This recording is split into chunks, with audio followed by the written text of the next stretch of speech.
Wow.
Wow. Hey, much love and respect. Pura vida, mi gente. Shabbat Shalom. Yeah. Hope you're having a blessed Shabbat, a peaceful Shabbat. Thanks for tuning in once again. Appreciate everybody doing that right now in the live chat and that's going to tune in later on. Thank you for taking the time to do that. Yeah, we got another world's oldest again in America. World's oldest. We're gonna have a whole series called World's Oldest. It's starting to accumulate and stack up. Um, so we got more proof this is a true old world. Not just a true old world when we're talking about human civilization, but a true old world. We're talking about the first land, first forest, trees, water, yeah, actual water, first fossils, first mammals, and many other things. So we're gonna shout out to Indigenous Genealogy on the Gmail for sending me the link. So I'm like, you know what, might as well do that right now. Like, why wait? This is perfect to go over some other bonus content. We're gonna go right after this new presentation. So hope you guys enjoy it. Hope you guys enjoy it. We're talking about New York, right? Catskill, New York. In case you guys don't know, it's right here. Catskill. I think that's the one. Catskill Mountains. There might be another one actually. Catskill. There we go. Yeah, that's somewhere else. Let me see. Okay, here we go. Actually, same thing. Yeah, it is there. Catskill Mountains. All right. You guys can see where it's at. Not too far from the Laurentian Mountains. You guys know about the Laurentian Mountains? The oldest land out of the waters. We're gonna go over that later. All right. And watch this, guys. Watch. You see this circle right here? Starts just popping out. Look at that. Perfect circle, right? Babel. Babel. Babel. The Tower of Babel. Tower of Babel. Shout out to UBTB. The original Tower of Babel. Not too far from the Laurentian Mountains. Not too far from Acadia. Acadians. Ancient Acadians. Acadia. Acadians. Hmm. Catskill, huh? Oldest forest. Oldest trees. Oh, yeah. And oldest water. Oh, yeah, we're going to talk about that. That pura agua. That pure agua. That first water. The first water. Yeah, because we're just talking about, all right, I see in CNN says the world's oldest known fossil forest has been discovered in a quarry in upper New York State. All right, a little aerial view of some of the roots, fossilized roots they found here. Okay.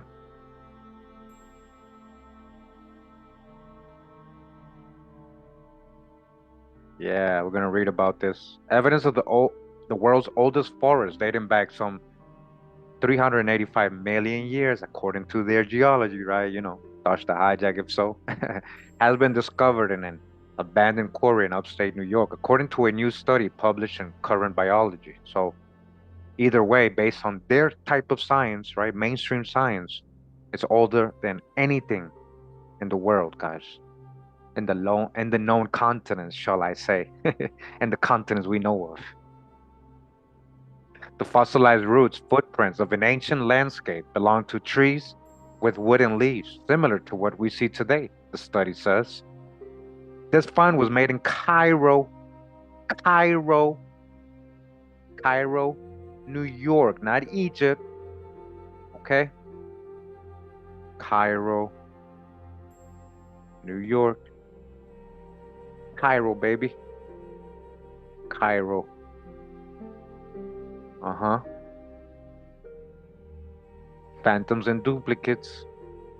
About 40 miles south of Albany, previously scientists thought a fossilized forest in Gilboa, New York, was the earliest.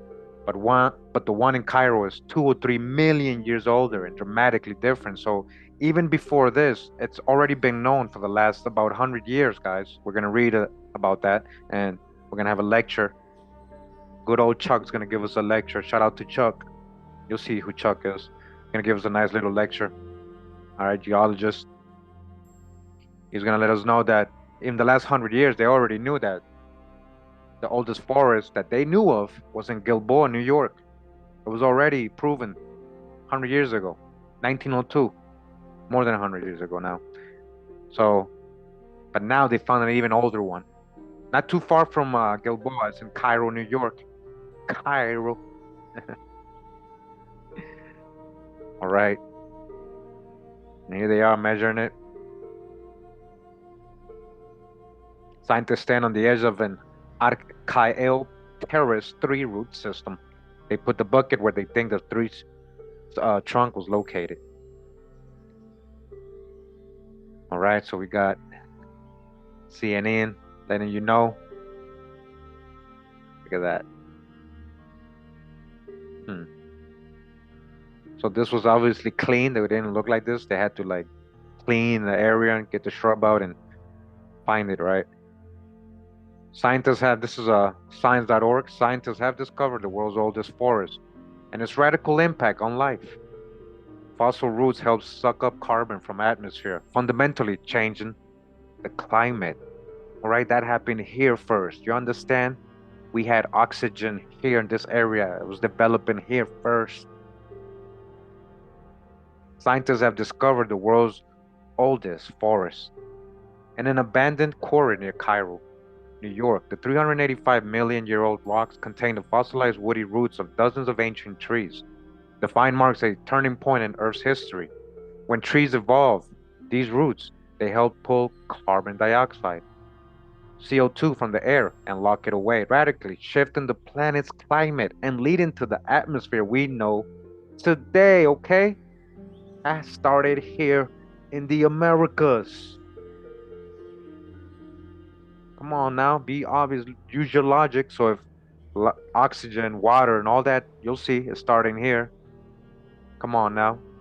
The Cairo site is very special, says team member Christopher Berry, a paleobotanist at Cardiff University in the United Kingdom. The quarry floor, about half the size of a US football field, represents a horizontal slice through the soil just below the surface of an ancient forest. You are walking through the roots of ancient trees, Berry says. Standing on the quarry surface, we can reconstruct the living forest around us in our imagination. Berry and his colleagues first discovered the site in 2009. All right, and that's the story. Trees like those in Cairo had a big effect on the ancient climate, says Kevin Boyce, a geoscientist at Stanford University in Palo Alto, California. Deep roots penetrate and break up the rocks within and below the soil. Geologists call this process unweathering, and it triggers chemical reactions that pull CO2 from the atmosphere and turn it into carbonate ions in groundwater. This ultimately runs off into the sea and is locked away as limestone. Partly because of weathering and its knock-on effects, atmospheric CO2 levels dropped to modern levels soon after the appearance of woody forests, again, in New York and America. A few tens of millions of years earlier, they had been 10 to 15 times higher than today. All right? Forests were higher. Some research suggests the removal of so much atmospheric CO2 led directly to a sustained rise in oxygen levels. With the atmosphere containing about 35% oxygen by 300 million years ago, this in turn may have led to the evolution of gigantic insects, giant animals, giant people, okay? Giants in America? Oh, we know that's true, right?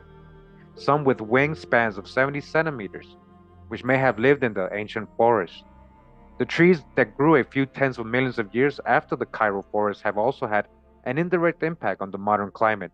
Berry has previously written about how the fossilized remains of these forests formed the coal that fueled the Industrial Revolution in Europe and North America, okay?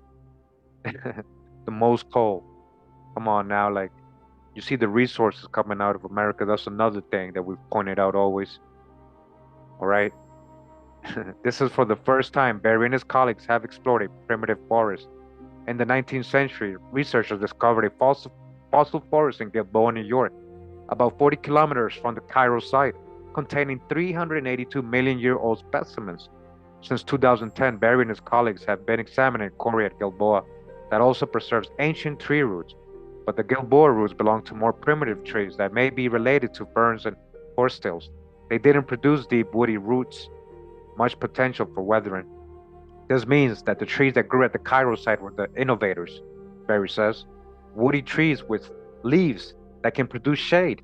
And a big rooting system is something fundamentally modern that wasn't there before. Nowhere else in the world. Not Africa, not Australia, not Asia. Well, this was eventually part of North or India Superior, Greater Asia. All right. We're getting the drift here. We're going on to Bing, Binghamton .edu or Binghamton University, State University for New York. It says modern trees emerged earlier than previously believed, new research reveals. Okay, so we got it all over the place. While sifting through the fossil soils in the Catskill region near Cairo, New York, researchers uncovered the extensive root system of 385 million-year-old trees that existed during the Devonian period. While seed plants didn't appear until some 10 million years later, these preserved root systems show evidence of the presence of trees with leaves and wood, both of which are common in modern seed plants. The finding, published December 19 in the Current Biology, is the first piece of evidence that the transition toward modern forests began earlier than previously believed. All right, still in America.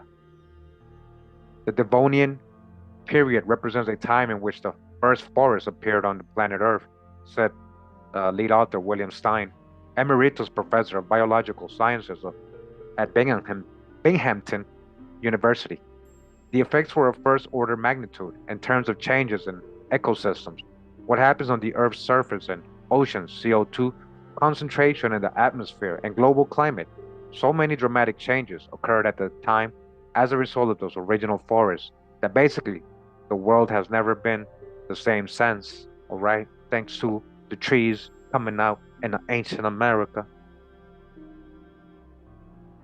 All right, so I just want to go quickly through these. I think there was another one from them. One, the first trees preserved in the world's oldest forest in upstate New York. All right, from the same university, and this is a book they got, the Catskill Fossil Forest. Make sure to get it if you want to get the whole drop. I was trying to look for it on PDF. It wasn't available online. Here we at phys.org. Ancient New York research gives a snapshot of the oldest forest in the world by Jennifer McCallie. All right. Again, just correlation. The gray stone of a municipal highway department quarry, the oldest trees, in the world, left traces of their roots beneath a ridge and forest pool 385 million years ago. Kudadada, a Binghamton University doctoral candidate in biological sciences, reconstructed this primeval world in a recent paper. A Middle Devonian vernal pool ecosystem provides a snapshot of the earliest forest, published in journals PLOS1. All right, so many biologists, right? Kudadad's research centered on an ancient ecosystem in what is today the town of Cairo in Greene County, New York. State was home to some of the oldest forests in the world. A similar site in Gilboa in Schoharie County, New York, first made headlines a century ago. Emeritus Professor of Biological Sciences William Stein has also published several academic papers about the ancient trees, which have received renewed interest since a root system was discovered at the Gilboa site in 2012. BBC, world's oldest forest discovered near New York by U.S. scientists. World's oldest forest. Okay. Scientists at a university in the USA, they have discovered the world's oldest forest. The team already knew the ancient forest existed, but this is the first time it was properly investigated to find out the ages of plants and trees growing there. The forest had evidence of some very early plants being there. Some of these plants would have even been seen by dinosaurs. Okay, so dodge the hijack. Dracons. The teams from the University of Binghamton in the US and the University of Cardiff in Wales think the forest used to spread around 400 kilometers, which is about 250 miles. NewScientist.com. Fossil trees reveal world's oldest forest grew on New York mountains. Okay? New York mountains. The remnants of the oldest known forest have been identified in a New York quarry. The fossils are 386 million years old, and studying them could teach us more about how Earth's climate has changed over time. Charles was just walking across the floor of the quarry, and he noticed these big root structures which are very distinctive, says Christopher Berry at Cardiff University in the UK, referring to Charles Straten at the New York State Museum. Straten discovered the fossils in 2008 near Cairo, in the Catskill region of New York. 3 types of trees were found in the forest. One of them, a member of the Archaeopteris genus, which is characterized by long roots, had roots stretching up to 11 meters. These trees are similar to modern coniferous trees and were the first known to have evolved. Flat, green leaves. First, okay? Oldest. All right.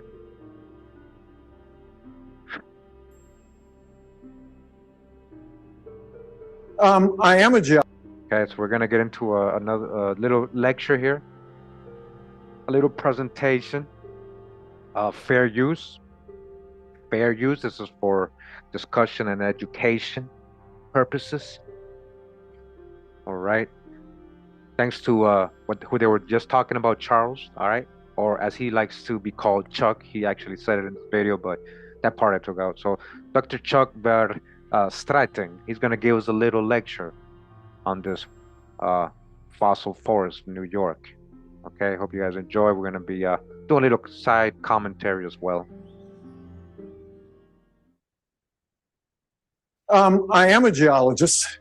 That's what I do. I think of myself as a geologist very much as, somebody who studies rocks, somebody who studies sedimentary rocks, and a person who, as I was saying to a class this afternoon from RPI that came to the museum, I'm also a reader of rocks.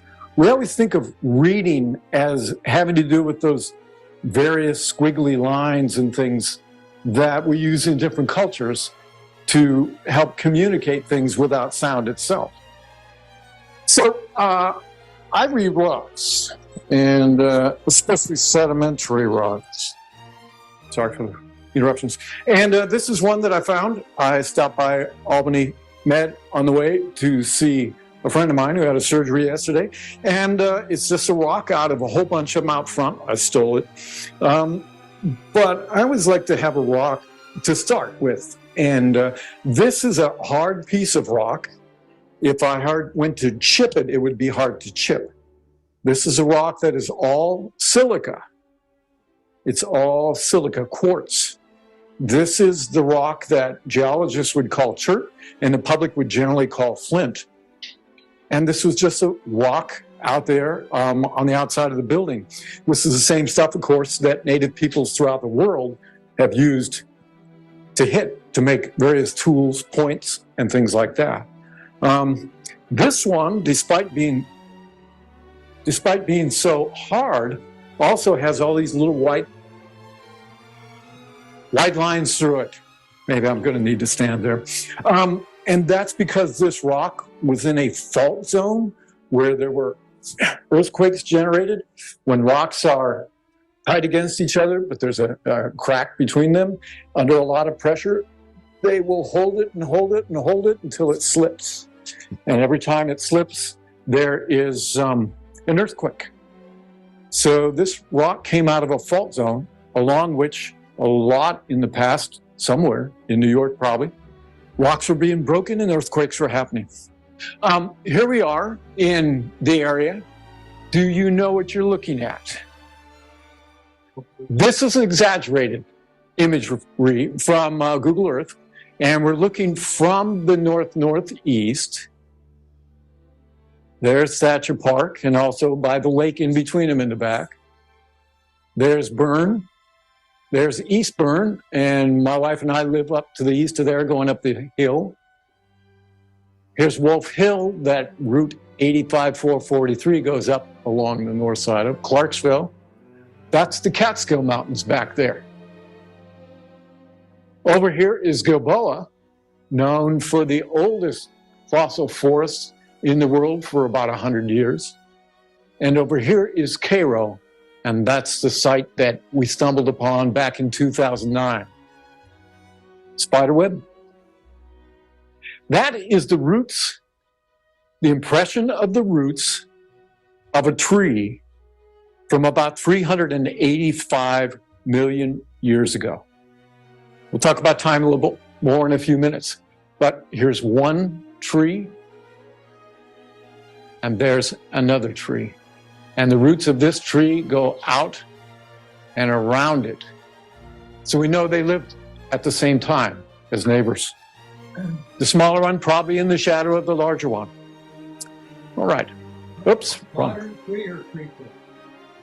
Oh, this kind of tree was what you'd call, what the paleobotanists, ancient botany, ancient plants, would call a progymnosperm.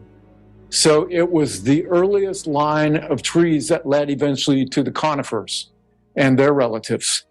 Yeah. But there's other kinds of trees here too, and also up at Gilboa. All right, just a nice view that somebody I went to undergrad school at New Paltz with, Joe Gianelli, who works for the New York City DEP down in Kingston. But beautiful view. This is the front wall of the Catskill Escarpment and the two big canyons that cut up through it. Well, you can only see Catskill Clove right there. But Platte Clove, the steeper of the two canyons, is just out of view there. This is geologic time.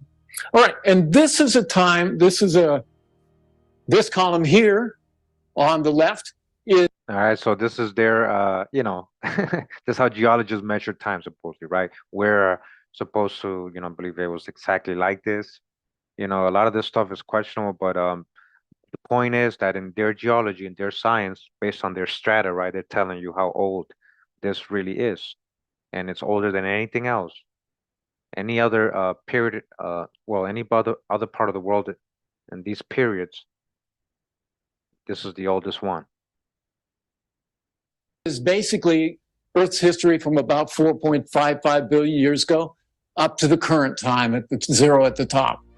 And the colored bands up there, the Paleozoic, Mesozoic, Cenozoic, is really the history of more complex life, starting in about the Cambrian period with the first animal life, which actually occurs in the very latest Proterozoic with just soft-bodied animals.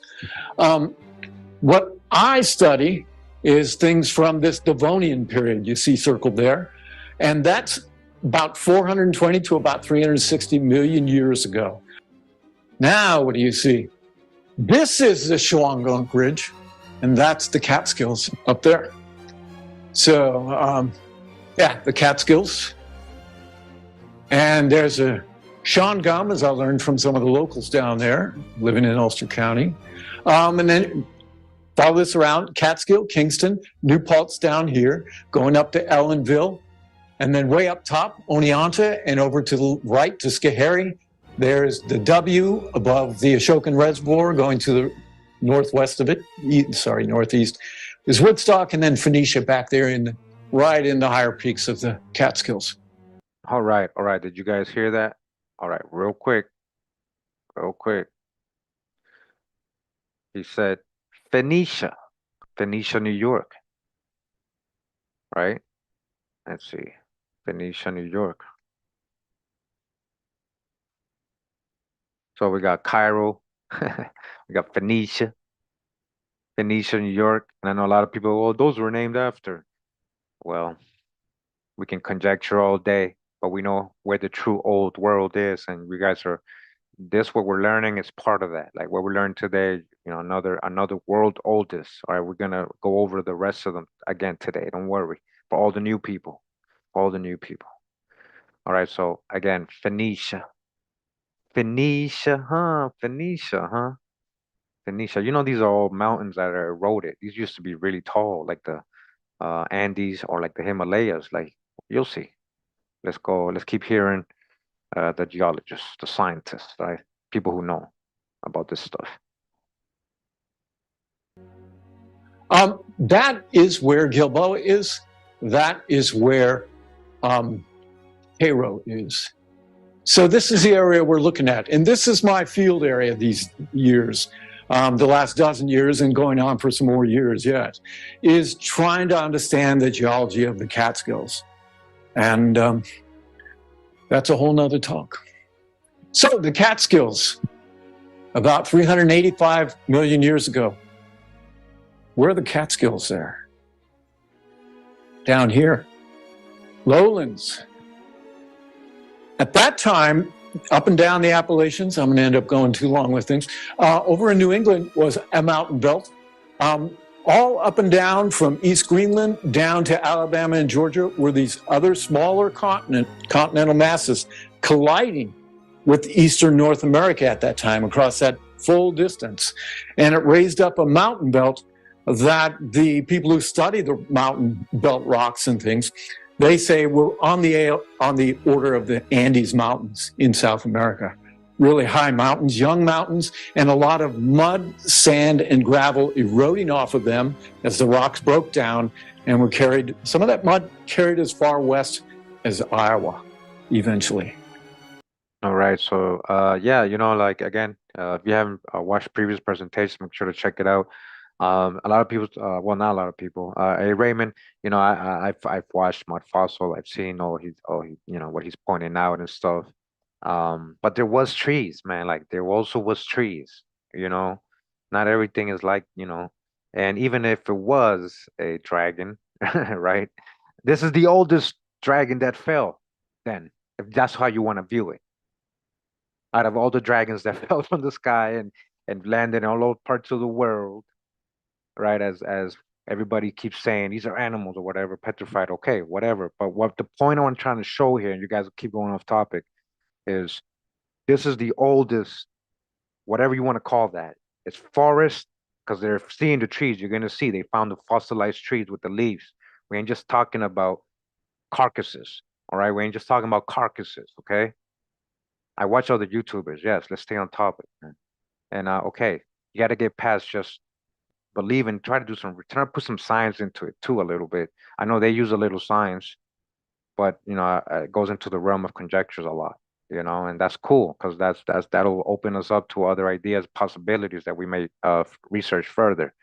But literally, we're talking about the oldest trees here. We ain't talking about a carcass. They found the fossilized leaves and the wood and everything. I'm going to show you. We're going to show you. Keep watching the presentation. So, anyway, here we are right now. A little adventure here that's not related to the forest. So that's where we're at right now, in there. In fact, almost below the A, or the pin point. And this is from about 8,000 feet over the surface. And we're kind of facing to the east. Here we are again, down here. And now still about 8,000 feet up in the air, we're looking to the east. 3 times vertical exaggeration again. Okay, this is not what the Appalachians out there would look like, the Berkshires and the Greens. No. All right, so he's kind of showing the geology there, what's forming, right? Where we know the Appalachians and all these mountains there. Real quick, he did mention the New England belt, or as it's called, the Taconic Orogeny, the Taconic Orogony.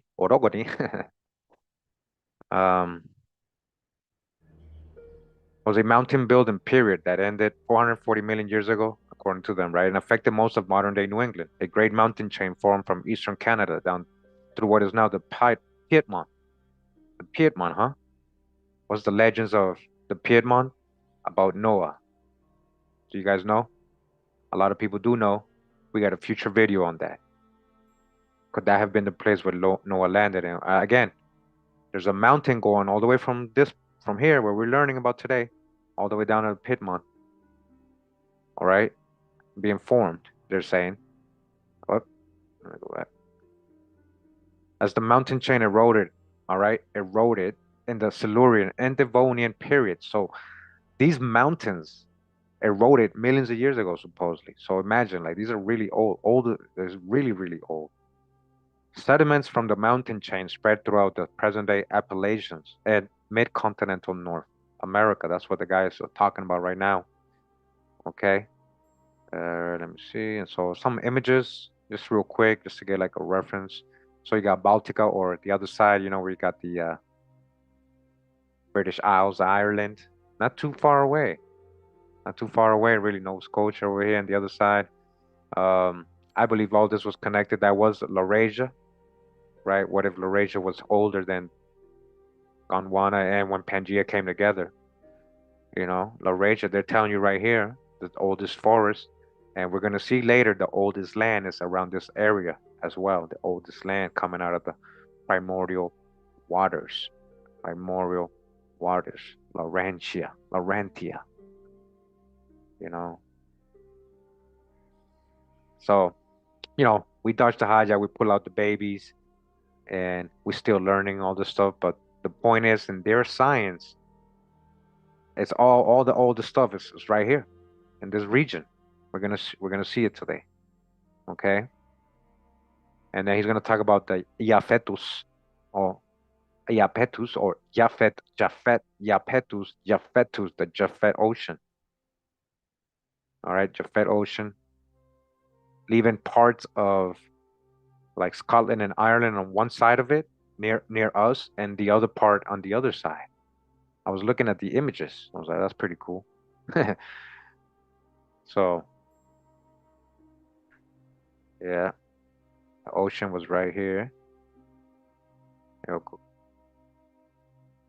you guys seen all the maps they've always shown, you know, the theoretical maps. But the geology shows a lot. You know, the geology shows a lot of what's happened. Okay.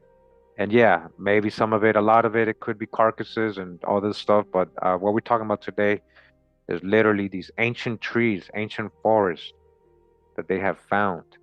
Ancient forests. That high, but that's the Appalachians. There's Mount Greylock, the highest peak there in Massachusetts. You can see the Hudson River going up and down this way, and Albany and etc. All right. Elsewhere now, that's a nice set of mountains there.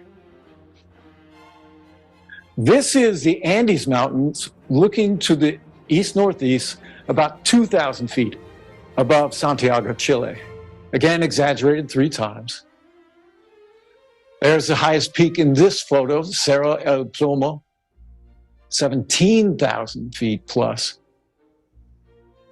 And this is really what it looks like sometimes in the Andes Mountains. Big, tall, sharp points, young mountains that are still being built. Not our Appalachians that have been eroding down since the last orogeny, the last mountain building episode, about 250 million years ago.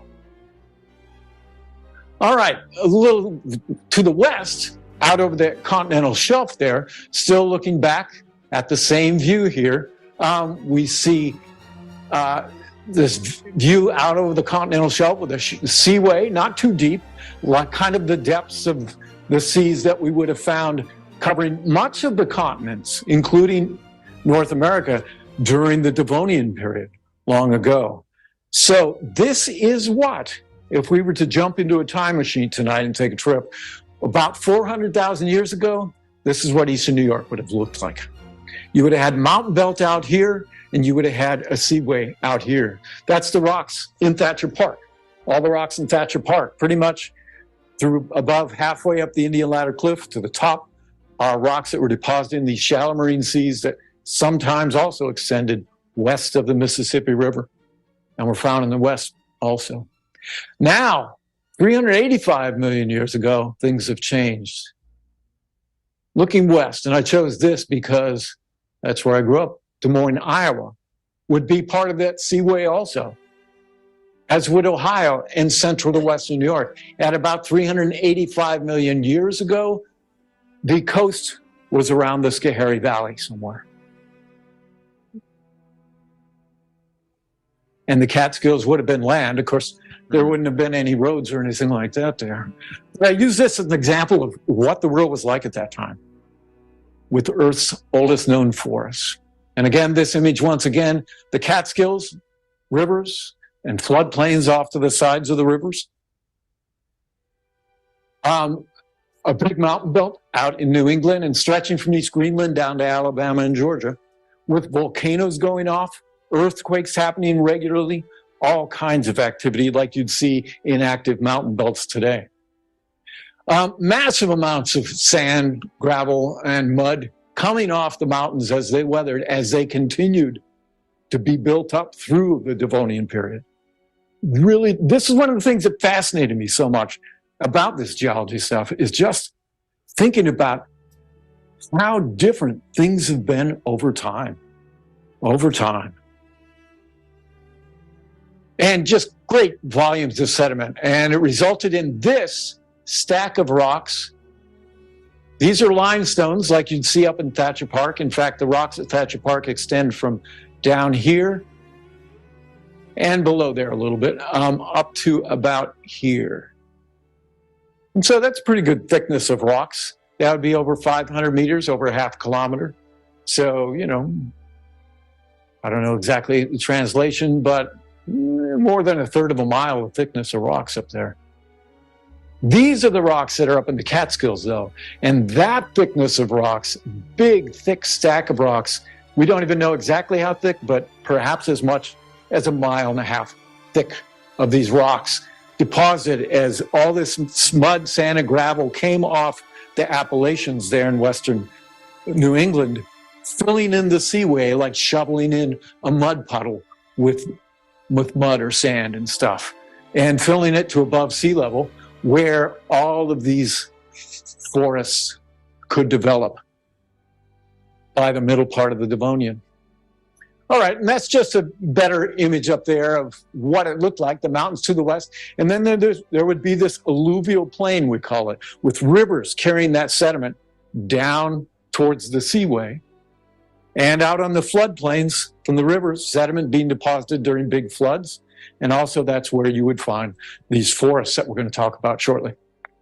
All right, Devonian period. This is what I really work in. This is what I got interested in, living first in northern Ulster County and going out and looking at things in my mid to late 20s. 60 million years of time. The dinosaurs died off 65 million years ago. And amazing things have happened since that time. Even this odd little critter that Homo sapiens is. But anyway, so it's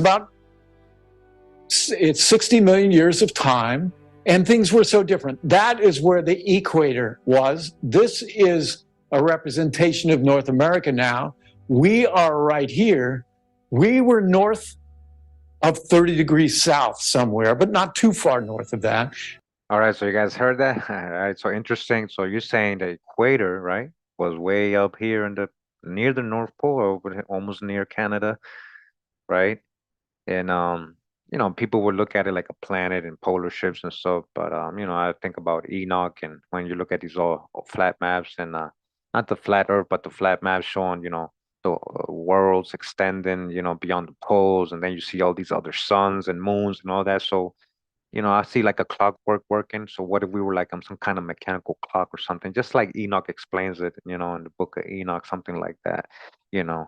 So they have a purpose, right? It says in scripture that they have a purpose, you know, to show the signs, and you know, the sun, the moon, the stars, you know, their station, except the wandering stars, right? The planets, the wandering stars, they're not set or fixed, you know, and giving us time. So either way, what I'm trying to show is, you know, very interesting. As you guys can see, this basically what he's trying to say. All this was tropical here. This was a tropical kind of environment at many times. this whole part of here of the Earth. The equator basically going through Puget Sound and East Greenland. And that's kind of like what it was. I mean, these whole things, that how much things have changed over time. All right, in New York, some famous places and things. This is Taconic Falls out there in central New York, around Ithaca. This is a beautiful fake hops trilobite that actually is about that large. This is Stump from Gilboa. And in fact, Neil over here, sitting in the row by himself there, he's a volunteer up there and an earth science educator. And he actually came over to my office on Thursday with a bunch of other earth science, were they all earth science teachers? Just teachers. Just teachers. Yeah. Anyway, and then this is what it looked like at that time. There was a smaller continent colliding with Eastern North America, like India has collided with Southern Asia over the last 35 million years to build the big Himalaya mountain range. There would have been a big mountain range. There was rock melting and coming up, explosive volcanism happening, carrying volcanic ash, even as all far west, I keep bringing it up, as Iowa. So out here was our seaway that was slowly being filled in by sediment as the mountain belt rose up. The volcanic ashes, we did a paper on this, built, we know of at least 100 different volcanic ash layers in the Devonian rocks in the eastern US. And actually 2 weeks ago, I found 5 more at a place, apparent ones. And I'm going to get one of them dated this winter. But anyway, this is a typical outcrop. If you've ever driven up Catskill Clove, this is on the north side of the road. Once you get above the now closed parking lot to get to the falls. But anyway, up here, the bedrock is the rock that's still attached to the earth. And the bedrock up in the mountains is chiefly sandstone, sands that were cemented together. And then I'll use the term shale loosely, basically muds, but sometimes silty or sandy also, and sometimes some thin sandy layers like this one right here. And paleosols means ancient soils. And so some of these, where it gets real rough in here, rough textured, that's a fairly mature fossil soil that trees would have been growing in, the Devonian trees, along with other vegetation. Okay, and again, looking at our environment there's alluvial plain. You can see rivers coming down out of the mountains, carrying mud, sand, and gravel. And you can see there's a broad area between the rivers sometimes. The sandstones were deposited mostly in the river channels. And then these sediments down below were deposited out on the floodplains when the floods would come. And I will tell you, without having a rock to show you the evidence or things, but at that time, being approximately 30 degrees, a little bit higher than 30 degrees south of the equator, and a time of a greenhouse climate overall, New York, the Catskill Mountains, eastern US, had a monsoonal type climate. Dry season, wet season.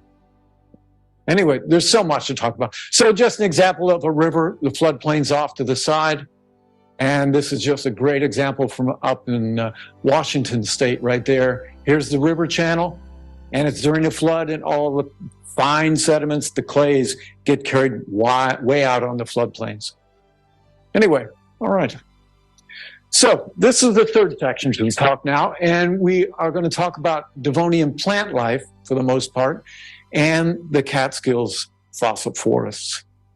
This is a beautiful image that is supposed to be about the late part of the Devonian from the Melbourne Museum in Victoria, Australia. They have some nice images of the different times during the Devonian in their exhibits. And actually, we have artists who are building new ones, new images, drawing new images about these forests for the future exhibits in Adirondack Hall on natural history of New York. All right. This is the time when life really moved onto land for the first time, this Devonian period.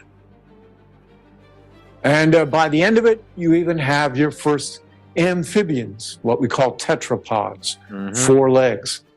And they evolved out of some of the fishes, the bony fishes that had lungs along with the ability to breathe, get oxygen from gills. And that's what they evolved out of, were some of these bony fishes. Anyway. Yeah, so we're going to actually talk about that later, about the first mammals and all that, and also about the Pennsylvania, Mississippian periods. There's no reason why they were called Pennsylvanian or Mississippian periods. You know, if they were talking about the whole earth, they literally were saying that in the Pennsylvanian period, and it makes sense now knowing that there was land here up to Catskill, New York, and then there was ocean going down, right? So if the animals are ocean, right, if that part of the whole middle of America is covered with ocean, right, these animals are going to go to the land. Where's the land? Catskill, Canada, and all these places, right? Start life. Mammals. We're going to see later on that the oldest fossils and oldest mammals, oldest water is in this same region. All right.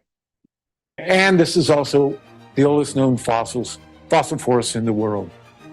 Although, some new findings. All right. So looking back at this time, all these plants, until the latest Devonian, were very primitive. They only reproduced by spores, like ferns do now, like lycopsids, the ground pine that I see on my land and stuff, the little things that look like little trees. They all were spore bearing until late in the Devonian. At about 400, the beginning of the Devonian period, your tallest plants were only about this tall. That's it. In fact, I have a very primitive plant. We're not sure if it's truly a plant that stayed around since that time, and this is one of them right here, Psilotum, or if it was a fern that became more primitive once again. But it would be a plant like that. In my office, I was able to show students from RPI today one of these, the basic forms that these simple plants had. Chlorophyll in the stems, no leaves whatsoever yet. By 30 million years later, in our forests here in New York, we have trees. And this is a tree, a reconstruction, a drawing of a tree that came from up in the Catskills, that the entire thing was taken out of this quarry in more than 1,000 pieces and put back together by a master puzzle maker. But this would be about 30 feet tall compared to that tall at the beginning of the Devonian period. And by 50 million years after this, you had the first seeds. This is a penny, obviously. That is a seed pod, reconstruction of one of them right there from near the end of the Devonian. And actually, I was down in northern Pennsylvania at a classic site for Devonian terrestrial environments. And the paleobotanist I was with, he found 5 of those seed pods in a couple hours in the afternoon in this one layer. All right, the ancient Catskill forests. Here is the reconstruction of that about 30-foot tree all together. Here's the base. There was little bits of signs of perhaps the roots reaching down, finger-like roots reaching down into the soils underneath. It was tipped over and laying flat.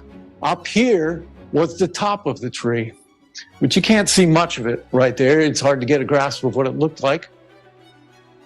That's a meter, so a little more than 3 feet right there. This is a tree called Eospermatopterus. These are the famous Gilboa trees. Found, even the first stump was found like 1856 or something up in the Gilboa area. So this is that reconstruction that I just showed you. Over here is the top of this tree right here. And you can see here, these patterns are leaf scars.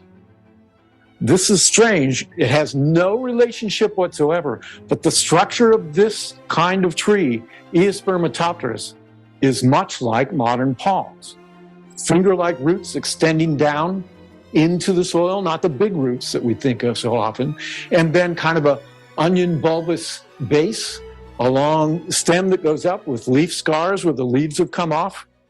And then at the top, kind of palm-like leaves. These are sticking up. This one has broken and is laying next to the tree right there. But these are the scars like you'd see on a palm tree. But again, no relationship. This is a very, very primitive tree. And again, only spore-bearing. It's just a useful, evolutionary-wise, it's just a useful set of structures to live on Earth with. Palm trees versus these Eospermatopterus trees. All right, and that's just showing you a reconstruction of somebody building off of what they saw there. What do you see? One of the things that catches my eye, of course, is the reddish color overall. Another thing that catches my eyes is these patterns that are often rather vertical, up and down, angling off sometimes. Ah, look at that.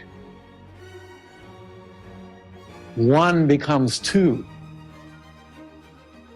That is where roots from some of these trees penetrated down into what's one of these paleosols I mentioned, ancient soils. And you can see the roots of some trees reaching down into there. That's must be a quarter for scale. The roots have decayed, and with rainfall and stuff, very fine red clays that were at the surface came in and filled the holes where the roots were. So that's what you see there. So that's one of the patterns there. Beneath the trees, this is one of those soils that I mentioned briefly. The redder vertical lines are where the roots penetrated the soil, but the roots decayed, but fine clays, red clays came down, even redder than the background soils. The other thing is the texture is so rough too. And part of that is these lumpy textures, dirt clods. Some of that would be dirt clouds. You can find plant material as you're down in the Catskills region, along road cuts and places like that. But most of it is not very good. This is the impression of a log right there, another one here, another one here, another one there. Most of the stuff you would find is not very impressive. Mostly stem and root impressions. Sometimes the root traces into the red soils will be green, associated with decay of the plant material. The red is what's typical in the Catskills so much. If you were, get this, you can read the water tables in the Devonian in the Catskills. If you see red, that means the water table was low and oxygen could come in and rust, oxidize the iron in there to give that red color. If the water table was high, you would get green colors to the soils and to the floodplain deposits, unless you got dark gray to black colors, and that's where you had swamp environments. And sometimes you get a lot of pyrite in some of those dark deposits, just like if you step into a mucky black swamp and you try to pull out your boot and it won't come, and it smells like that strong sulfur smell. That would be from wetlands in the Catskills of 370, 380 million years ago, and older. This is what you don't find so often. This is a log right here that was found in a quarry out in the southwest Catskills. The black is the actual wood material that over time, under pressure and chemistry that's going on, was carbonized, just turned into carbon instead of the regular woody material. All right, this is a fancy reconstruction by an artist, and this was on the cover of Nature when the paper about the Gilboa forest came out in 2012. And strange plants, these are the representations of the, quote, Gilboa trees, the Eospermatopterus, with their strange palm-like vegetation at the top. This is something different that seemed to follow along the quarry floor and then would disappear. And what it seems to be is something that's not a vine, that's not a tree, something in between. I live in the forest, So I see these young trees that get very tall because they lean in against the tree. So they don't put so much energy into their structure. I do know that this strange one that is going along, at first they called it alligator skins because it had this coarse, like horse plates, almost looking structure to it. Gilboa forest, of course, what's been known since the 1850s, and certainly since Winifred Goldring, former state paleontologist at the New York State Museum, when she first discovered all these trees. In fact, there's 5 levels around Gilboa that preserve some of these forests. The stumps. One of the things I didn't say about Eospermatopterus is that, like a palm, it's hollow on the inside. So these fossils here are where the trees got broke off, perhaps during a major storm or even a hurricane, and then the sand poured down and filled in where the hollow part was. Anyway, all right, and here we go. This tree here, these Eospermatopterus trees, instead of having those roots going out like we've seen already, basically they have finger-like roots going down all around the plant, all around the tree, and they form these craters like these two right here. And that's a rock hammer for scale, about that size. All right. The stumps and the vegetation were known since the 1850s, and especially Winifred Goldring's work in the 19 teens. But in 2010, just like we'd found at Cairo the year before, was they uncovered another forest floor with the places where you could stand here and you could see where the other trees in the forest stood. And this is a map of the Gilboa quarry that was uncovered in 2010 and then covered over again in 2011. The round features like that, it's not real high resolution. It's from a photo I took myself of the map in the field. But the round objects here, that's the Eospermatopterus trees. And they were the trees that really dominated that environment at that time, different from the Cairo quarry. All right, so again, a good shot of that. There's one of those craters where the Eospermatopterus trees sat. The Gilboa forest is about 2 to 3 million years younger than the Cairo quarry. And that was the big thing about the Cairo quarry. It's now the oldest known fossil forest. Again, 2 of these craters, you can see the strings stretched out that they were using to help draw that map of the forest floor that they were seeing. Here, in some cases, there are stumps and in place in the rocks sometimes too at Gilboa, but not at Cairo. And you can see how the bottom of that would sit in either of those craters, although it's too big for both of those right there. Okay, and Frank Manalini's a tech at the museum. He's the guy who found and then completely dug out that 30-foot-long tree from a quarry in the Catskills. Brought it back to the museum. Master abstract jigsaw puzzle worker. He was able to put it all back together. Yeah. So that's just his drawing. He's a great artist too, besides many other things.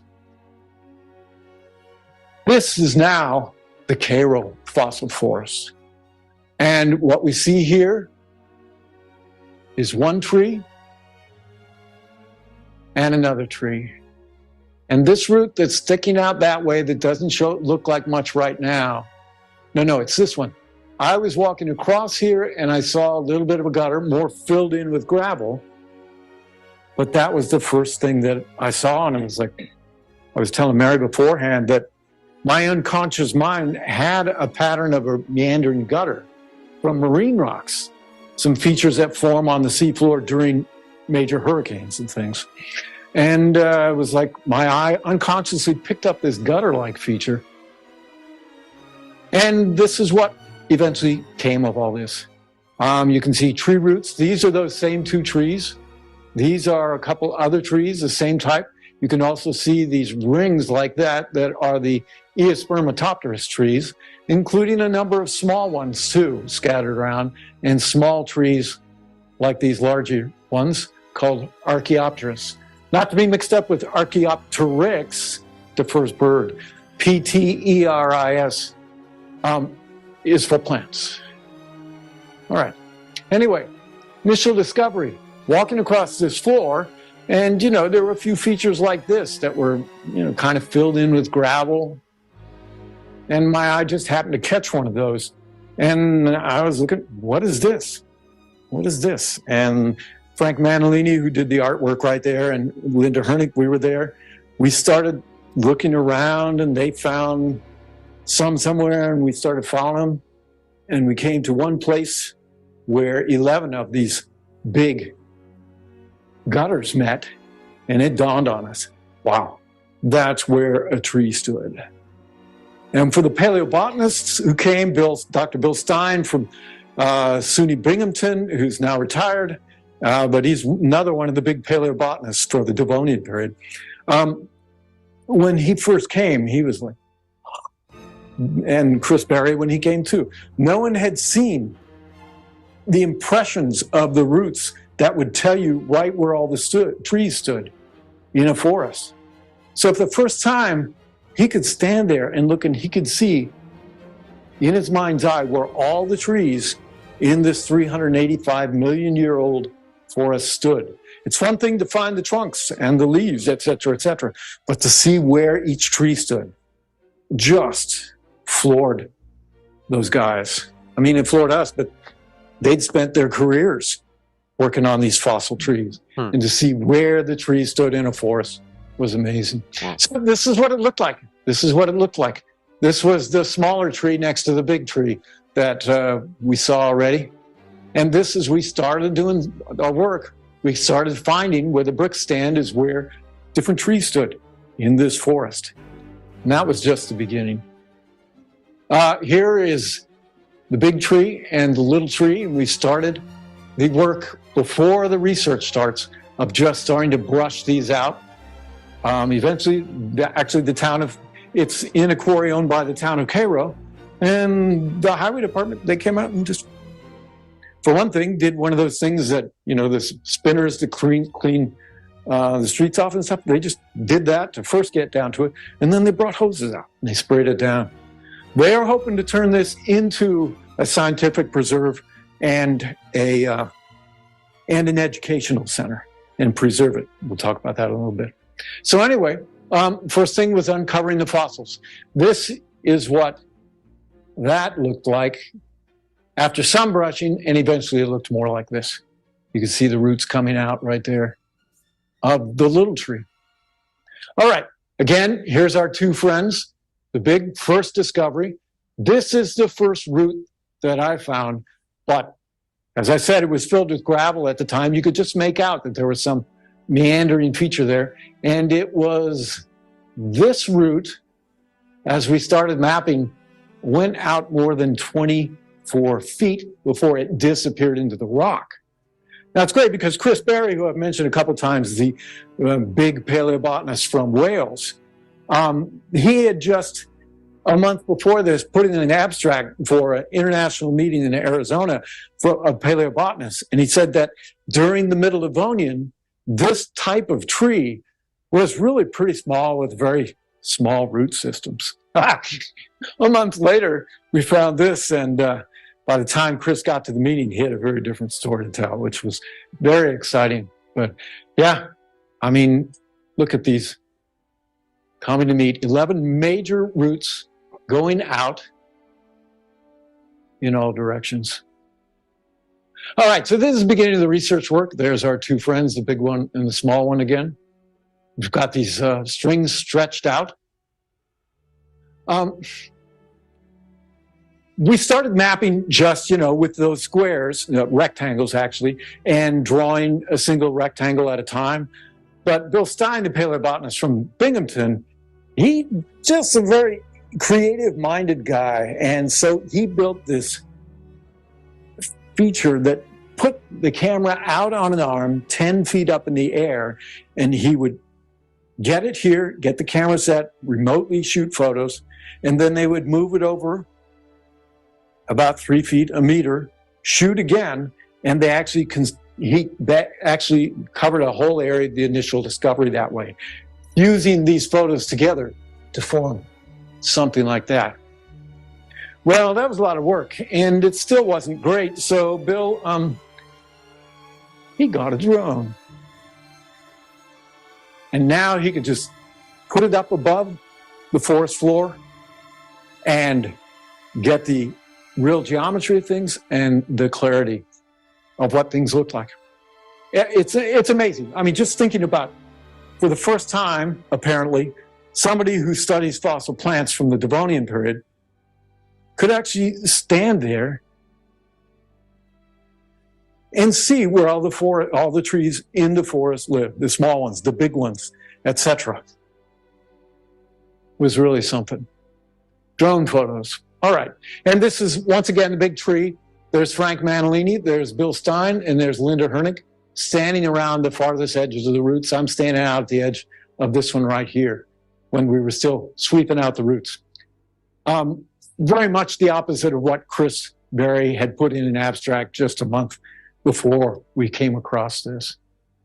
Anyway, 3 types of trees here. There's 3 types of trees at Gilboa also. But here there is the Archaeopteris trees, that one, the Eospermatopterus, the Gilboa trees, and an unknown tree, but apparently some type of lycopsid tree. Lycopsid trees, we'll see a picture of a modern one in a minute, were some of those that during the time after the Devonian period in the Carboniferous or sometimes Mississippian and Pennsylvanian periods were major contributors to the coal fields in Pennsylvania and around a lot of the world. But anyway, so here is the wonderful branch at the end of an Archaeopteris tree right here. Real leaves for the first time. This is an Eospermatopterus tree at the top. We've looked at that. And these are the forms that are interpreted for some of these lycopsid trees. Again, the lycopsids, all 3 of these are spore-bearing trees, but this is the lineage that leads to the pine trees, to the conifers and their relatives. The lycopsids, this is from up on my land, shot last year. That's fairly tall lycopsid called ground pine that you'd see in the forest. We have 3 different types of lycopsids in our forest. And eventually they mapped, here's the 2 big trees, they mapped the equivalence of 0 to 70 yards on an American football field. And that's not all. That's not all that's there. So really just an astounding find. The initial discovery was around there. All right. What's missing at Cairo that they had at Gilboa?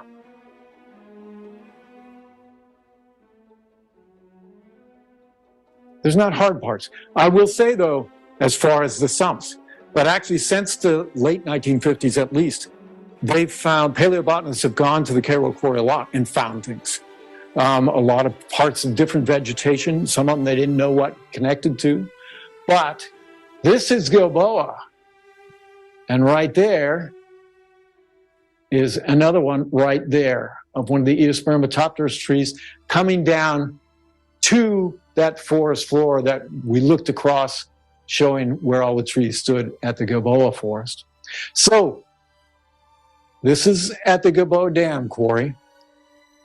All right, now on to the Cairo, back to Cairo again.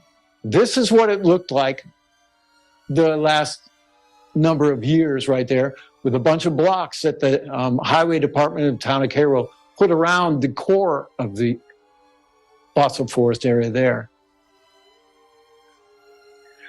They recently installed a protective boundary. They put these, do they call them Jersey stones or something? Jersey blocks, and then put poles into there and put fencing around almost all of that area in the quarry, so it's well preserved. Also found in the Catskills is stuff like that. Black stuff, dark stuff. Another piece right there. where all the very delicate, fine structures in the plant are preserved. And from other sites, even nearby the Cairo quarry, actually between both of them. Any guesses? Dark stuff. Kind of chunky, although the ones up above are kind of crushed. That is charcoal. And I found that in 4 places in the Catskills and once in Western New York already from Devonian forest fires. Lightning strikes. Remember when I talked about we had a monsoonal type climate here at that time? Dry season, wet season. Something struck me about thinking about this more recently, maybe a couple of months ago. And of course, the atmospheric scientists here at Albany would know a lot about this. But there's lightning that happens during the wet season, of course. But before that arrives, there's dry lightning. And so at dry climate time, along with dry lightning that happens without the thunderstorms and stuff, led to charcoal deposits even. So wildfires, and there's only 2 ways that could happen. I would guess through lightning or, some time-traveling geologist who started a fire while he was there. Or she. Yeah. Anyway, thanks, everybody. Thanks for coming. Hold on. Where you going? Okay, guys. Hope you enjoy that. So shout out to Chuck, Chuck for the lecture, and the other geologists. All right. So official, the oldest trees and the oldest forests in America, North America, New York specifically, very close to the region where we're saying the oldest land came out of the primordial waters when terraforming started, guys. We're gonna get into that now. We're gonna go over some old information. There's a bonus content here. All right. So we're not done yet. Hold on, guys. Hold on. So basically, yeah, large trees came much later as oxygen increased. But Nestor made a good point, like how did the oxygen increase? So the very first trees, is what I'm learning, these very first trees turned carbon into oxygen a lot more. Like that's what they lived off. How works in incredible ways, this beautiful design, the program, the simulation, whatever you want to call it, the matrix, the grand design, this habitat that was created. All right. Again, seems like the oldest spot where that happened is here in North America. We're gonna get into some more information. All right, it's gonna get pretty good, I guess. Hope you guys enjoy it. Hold on. Really appreciate you guys. We just keep finding more and more correlation of America being the true old world. The more and more we research, the more and more we find. We're basically proving that America has the oldest everything almost. All right, and we're gonna talk about a few things today. Before we start with the new articles and new information, I want to go over some previous information. We're gonna go over an Atlantean book from Ignatius Donnelly and the Popol Vuh, the creation story, the Popol Vuh and Genesis, since we're talking about world's oldest today. Hope you enjoy.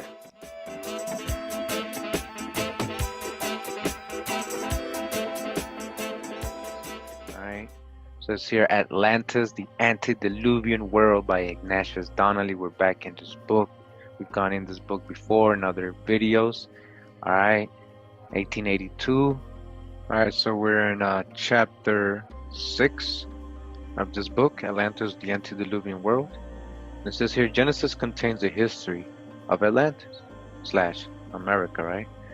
The Hebrews are a branch of the great family of which the powerful commercial race, the Phoenicians, who were the merchants of the world 1500 years before the time of Christ, were a part.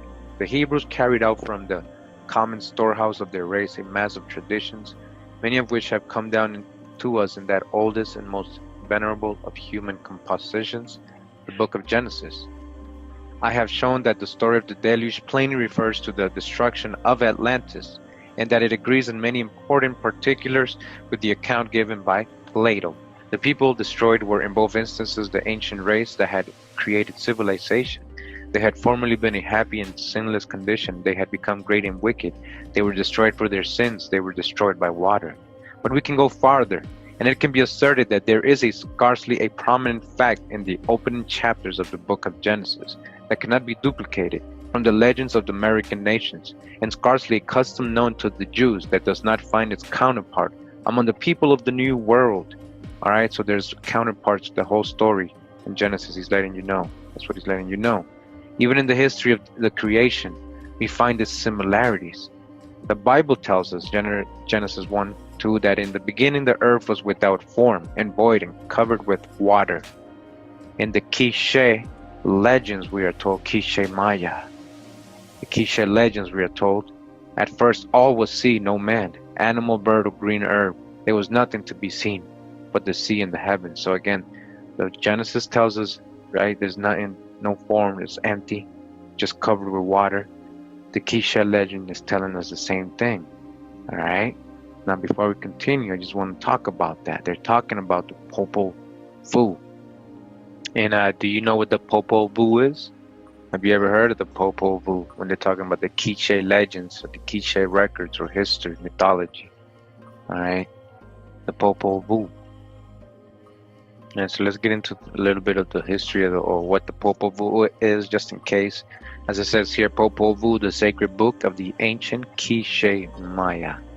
And I just maybe back up, look what they're showing right here. That copper color, what's that? And so I'm going to read from the cover of the book, right from the very beginning. It says, this is the first complete version in English of the book of the people of the Quiche Maya, the most powerful nation of the Guatemalan highlands in pre-conquest times, and a branch of the ancient Maya, whose remarkable civilization in pre-Columbian America is in many ways comparable to the ancient civilizations of the Mediterranean. All right, you hear that? That's talking about Greeks, Egyptians, Cretes, you know, all these people that are in that area, the Romans. Generally regarded as America's oldest book, the Popol Vuh, right? In fact, corresponds to our Christian Bible. What? Corresponds to our Christian Bible. So that's like their Bible. Is that what he's trying to say? And it is moreover the most important of the 5 pieces of the great library treasures of the Maya that survived the Spanish conquest. The Popol Vuh, the sacred book of the ancient Quiche Maya. Alright, so again, in Genesis 1, right, what it says, the earth was without form and void and darkness, was upon the face of the deep what? The waters, right? And the Spirit of God, or the Spirit, moved upon the face of the waters, hovered. What is that? Moved upon. Alright, so it was darkness, it was emptiness. Now we're going to go into this part of the book where they're translating, right in the beginning of the Quiche legend. And it says that this is the account of how all was in suspense, all calm and silence, all motionless, still, and the expanse of the sky was empty. Right? Genesis. So again, and the earth was without form and void, empty, void, empty, without form.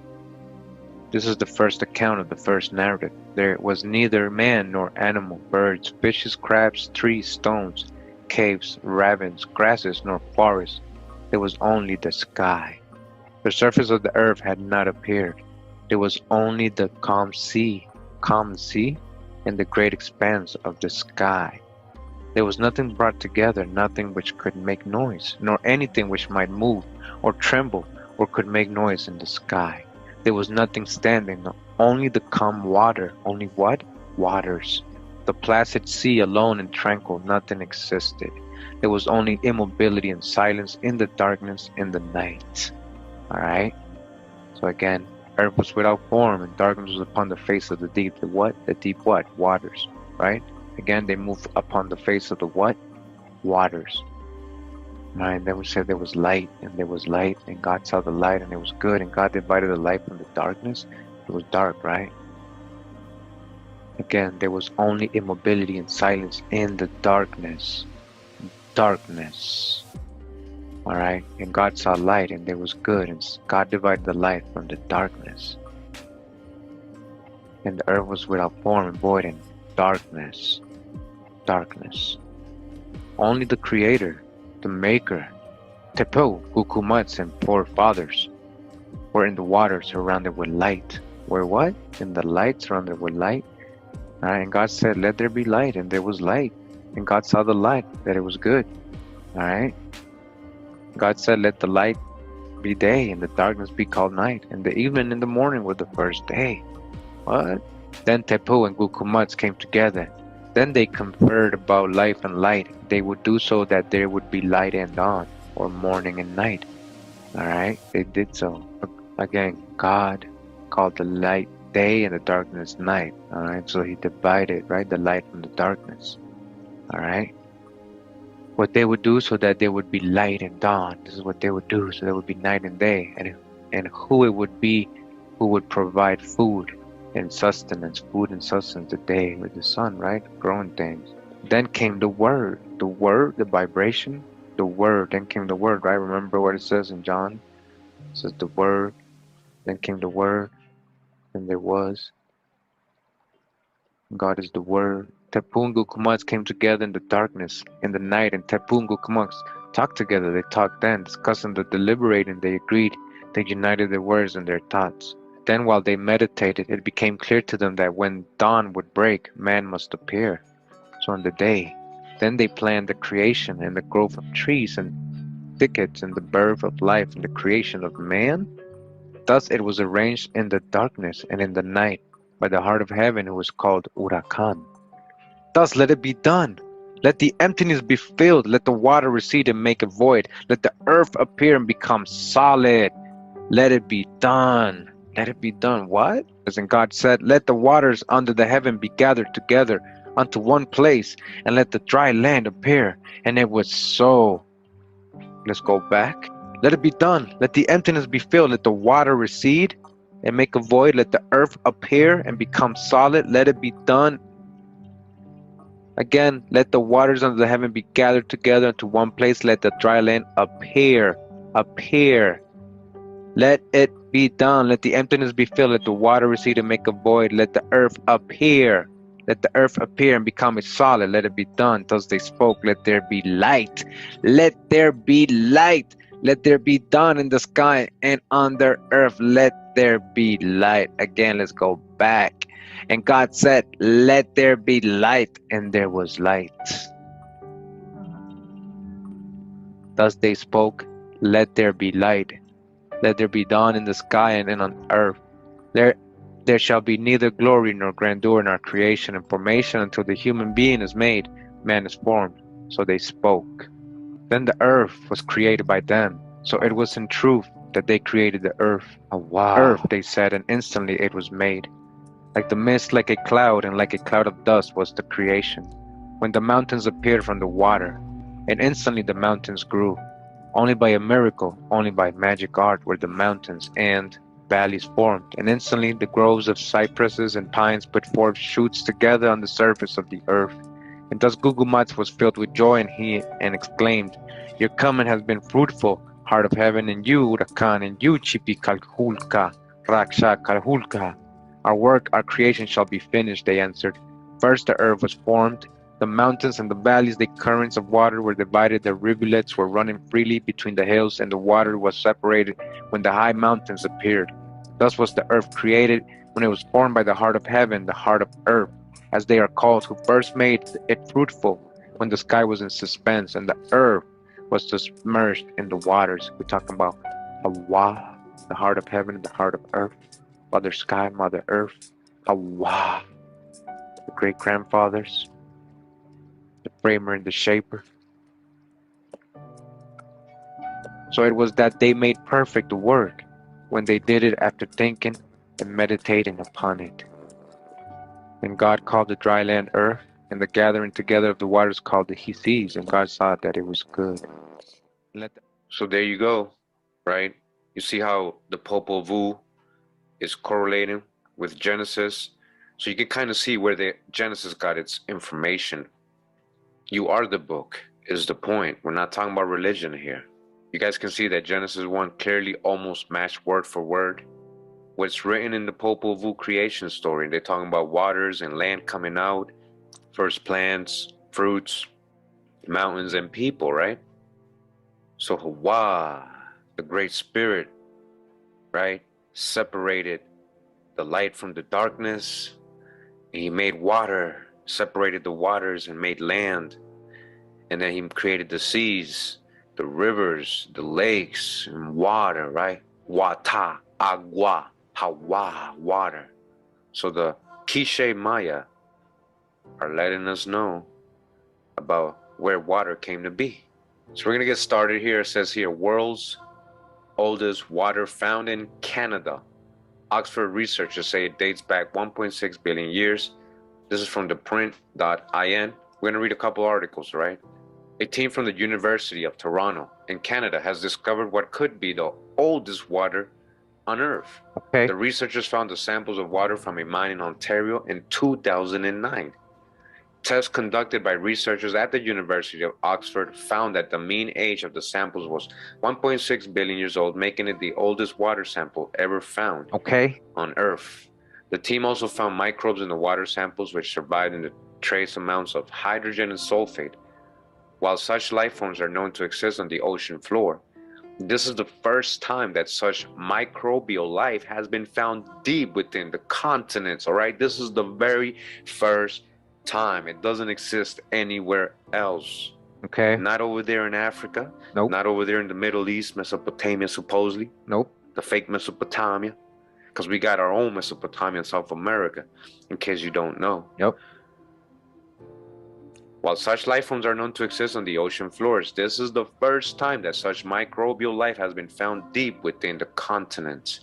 The findings may help scientists better understand ancient Earth and how life evolved on this planet, ancient Earth. Where? Here in America, Canada. And we're moving on. We're in the sciencetimes.com.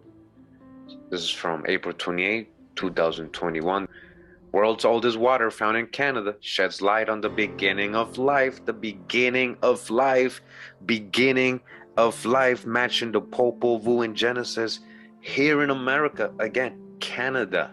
Okay. In 2019, geologist and earth sciences, Professor Dr. Barbara Sherwood Lawler of the University of Toronto, received the top science prize at the Gerhard Herzberg Canada Gold Medal for Science and Engineering, worth $1 million for discovering the world's oldest water. She got money, huh?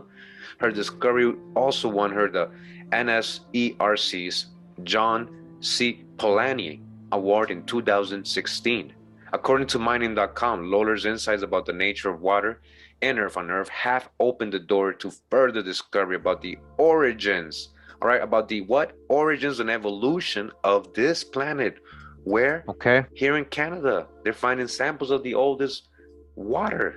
And it's Okay. helping what? Discover the beginning of life, right? The origins. Dr. Lawler and her team's earlier explorations in 2013 in the active copper zinc silver mine in Timmins, Ontario, have led to the discovery of the world's oldest water. They found it at a depth of 2.4 kilometers in Kidd Creek Mine.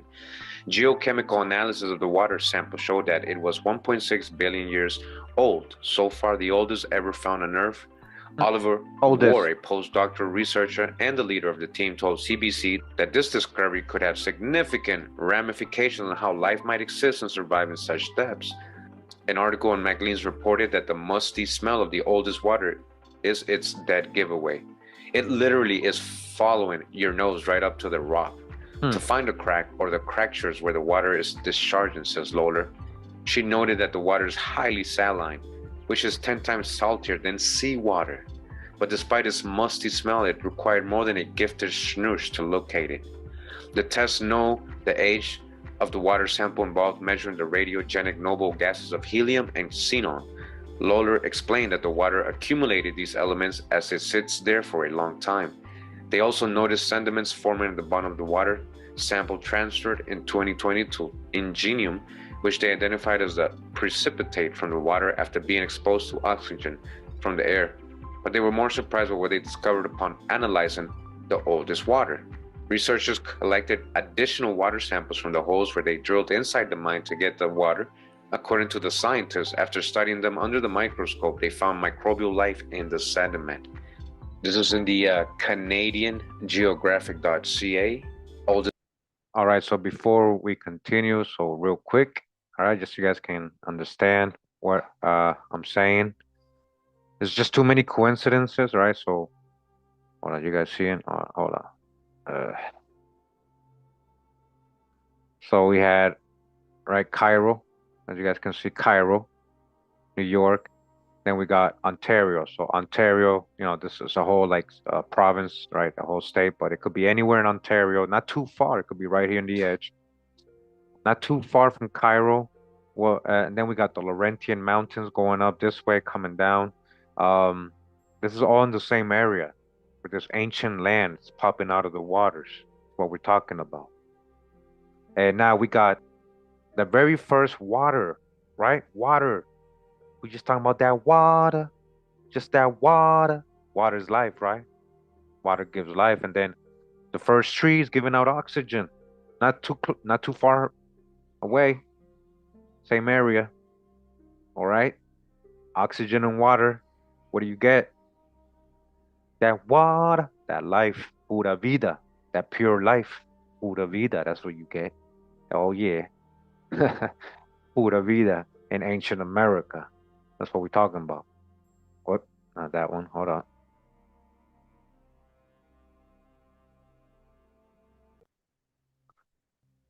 So oldest water in Canada.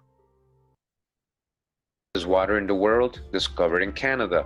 Oldest water, 2 billion year old water held deep in Earth's crust, could hold clues to life on other planets. Now they want to go to so-called other planets, beyond the poles, you mean? Beyond the ice wall? Yep. That's what they mean. Scientists from the University of Toronto have discovered what is believed to be the oldest water known on Earth, about 2 billion years in northern Ontario, finding that could point the way towards the possible existence of life on Mars. All right, so I wanted to show you guys that it's all over the place. ScienceAlert.com, the world's oldest water lies deep below Canada and is 2 billion years old. So just confirming the Popol Vuh and Maya and their creation story in their land. The oldest water found on Earth is here in the Americas. Now, the Popol Vuh in Genesis chapter 1 also stated, right, that land appeared, right? They separated the waters and land appeared, the first land. So we got the oldest water. Do we have the oldest land also? Now, for those who have been following me over the years, you guys know this book. We've gone over it many times. Right, we're gonna read what it says here. Geological Sketches by Louis Agassiz. This is from 1873. In case you don't know, Louis Agassiz is the most famous geologist that has existed, you know, in academia, in their mainstream societies. If you do take geology in college or universities, you have to, this is part of your curriculum right here. Louis Agassiz Geological Sketches. We're gonna read what he says in the very first chapter of this book, as you guys can see here in the contents. Number 1, America, the old world. America is the old world. Yep. And we're in chapter 1, America, the old world. This ain't no new world. This is the true old world. I've been trying to tell you. Firstborn among the continents, though so much later in culture and civilization than some of more recent birth, and that's a lie. We debunked that as well.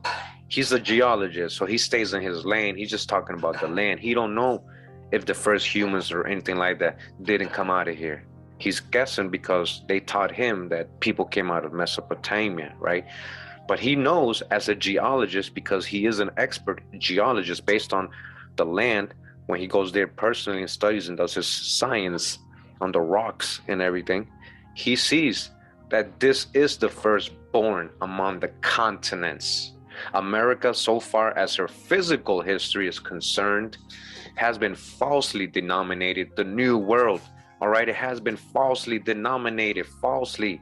All right, it's not a new world. That's false. Break the spell. That's false. Hers was the first dry land. Okay, hers was the first dry land lifted out of the waters. lifted out of the waters. Hers, the first shore washed by the ocean that enveloped all the earth beside. And while Europe was represented only by islands rising here and there, you hear what he's saying? Europe was still just little islands rising here and there. Above the sea, America already stretched an unbroken line of land from Nova Scotia to the far west, okay? To the far west. This is the oldest land, okay? So Louis Agassiz, I believe, was referring to an area called the Laurentian Mountains. It says here are a mountain range in southern Quebec, Canada, north of the St. Lawrence River and Ottawa River, rising to the highest point of 1,166 meters at Mount Royal Blanchard, northeast of Quebec City. Now down here it says the Laurentian Mountain Range is one of the oldest mountain ranges in the world. You see? We ain't just making things up. It contains rock deposits before the Cambrian period. All right, before that. The Laurentians are the central part of the Greenville orogeny, dating back to around 1 billion years. Now, what I want to show you is, you see, guys, the image right here where they're saying it's the Laurentian range, and it actually extends even more. This is a close-up of what I wanted you to see is the circle right here. Do you guys see the circle right here? All right, so shout out to UBTV, UB News, good brother. He did a great video back then about the Tower of Babel and its location. Yeah, this is the circle we were just looking at. You see this perfect circle? And you know what this mountain is called here, guys? It's called Mount Babel. Mount Babel. All right, let me go back to the other image. You see that circle, as you guys can see, is part of that mountain range. If this is the oldest land, and Babel, right, Babylon, the Tower of Babel, was from an old time, it kind of makes sense. It's starting to make sense. And you see this? Why would they name this Mount Babel? Now it says here, the Laurentians, a very concise history, part 1. Very long ago, over 1 billion years at least, the first mountain range on Earth was squeezed upward by the movements of tectonic plates deep in the surface of the planet. These first mountains are still here, although altered by ancient volcanic activity and worn and scraped by several ice ages. In Quebec, this mountainous area is called the Laurentians. So we go back to the book Geological Sketches by Louis Agassiz from 1873, very scholarly book. All right, one of the most famous geologists. He confirmed America is the firstborn among the continents, the oldest land. All right, and seems to be in Canada, right? Matching what we read about the oldest water in Canada. All right, so we have the oldest water and we got land. We know water brings life, right? Wouldn't that bring agriculture and, you know, animals and life, all different kinds of species? So eventually that would mean that we would have the oldest fossils, that we can prove that, right? Oldest fossils. So we're in scinews.com or sci-news.com. All right, Science News. It says world's oldest known fossils found in Canada. Again, guys, push evidence for life back 70 million years. Oh, we just keep rewriting history every time we find something new in America, right? Again, world's oldest known fossils, okay? An international team of paleontologists has discovered in Quebec, Canada, the oldest physical evidence of life on Earth.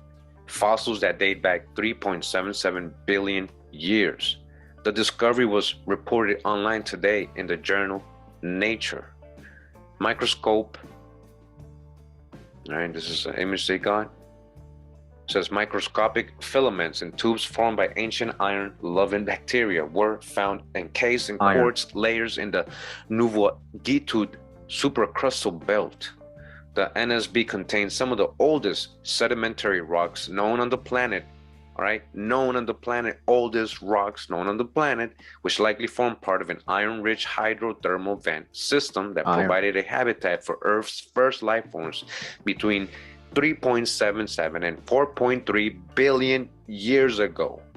Before this find, the earliest accepted evidence for life were 3.7 billion years old stromatolite fossils from the Isua Greenstone Belt in southwest Greenland. All right, so check this out.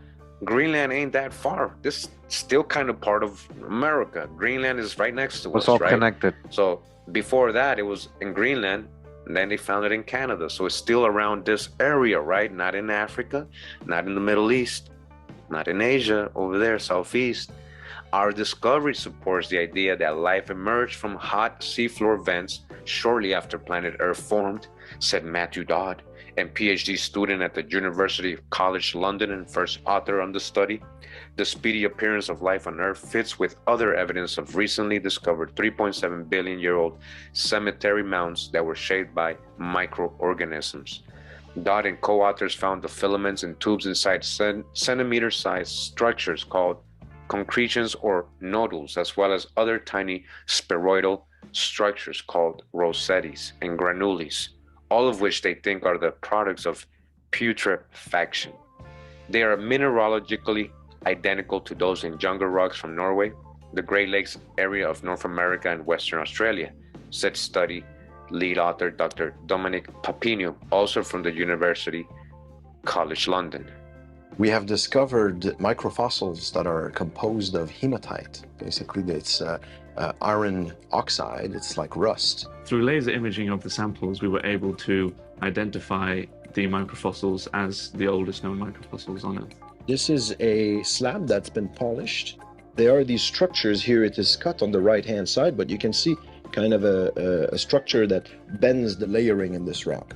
And it is within these features in part that we find the microfossils. In diameter, the microfossils are half the width of a human hair. They can be anything up to 0.5 millimeter in length.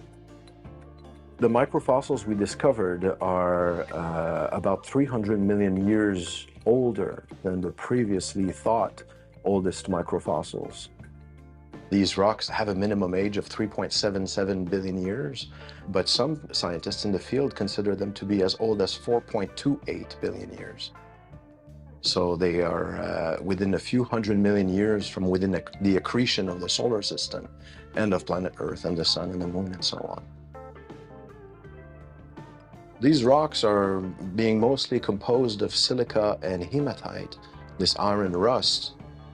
We find these kinds of environments today in the vicinity of hydrothermal vents, either in the deep ocean and in some places not in so deep localities that exhale a lot of iron particulates in water.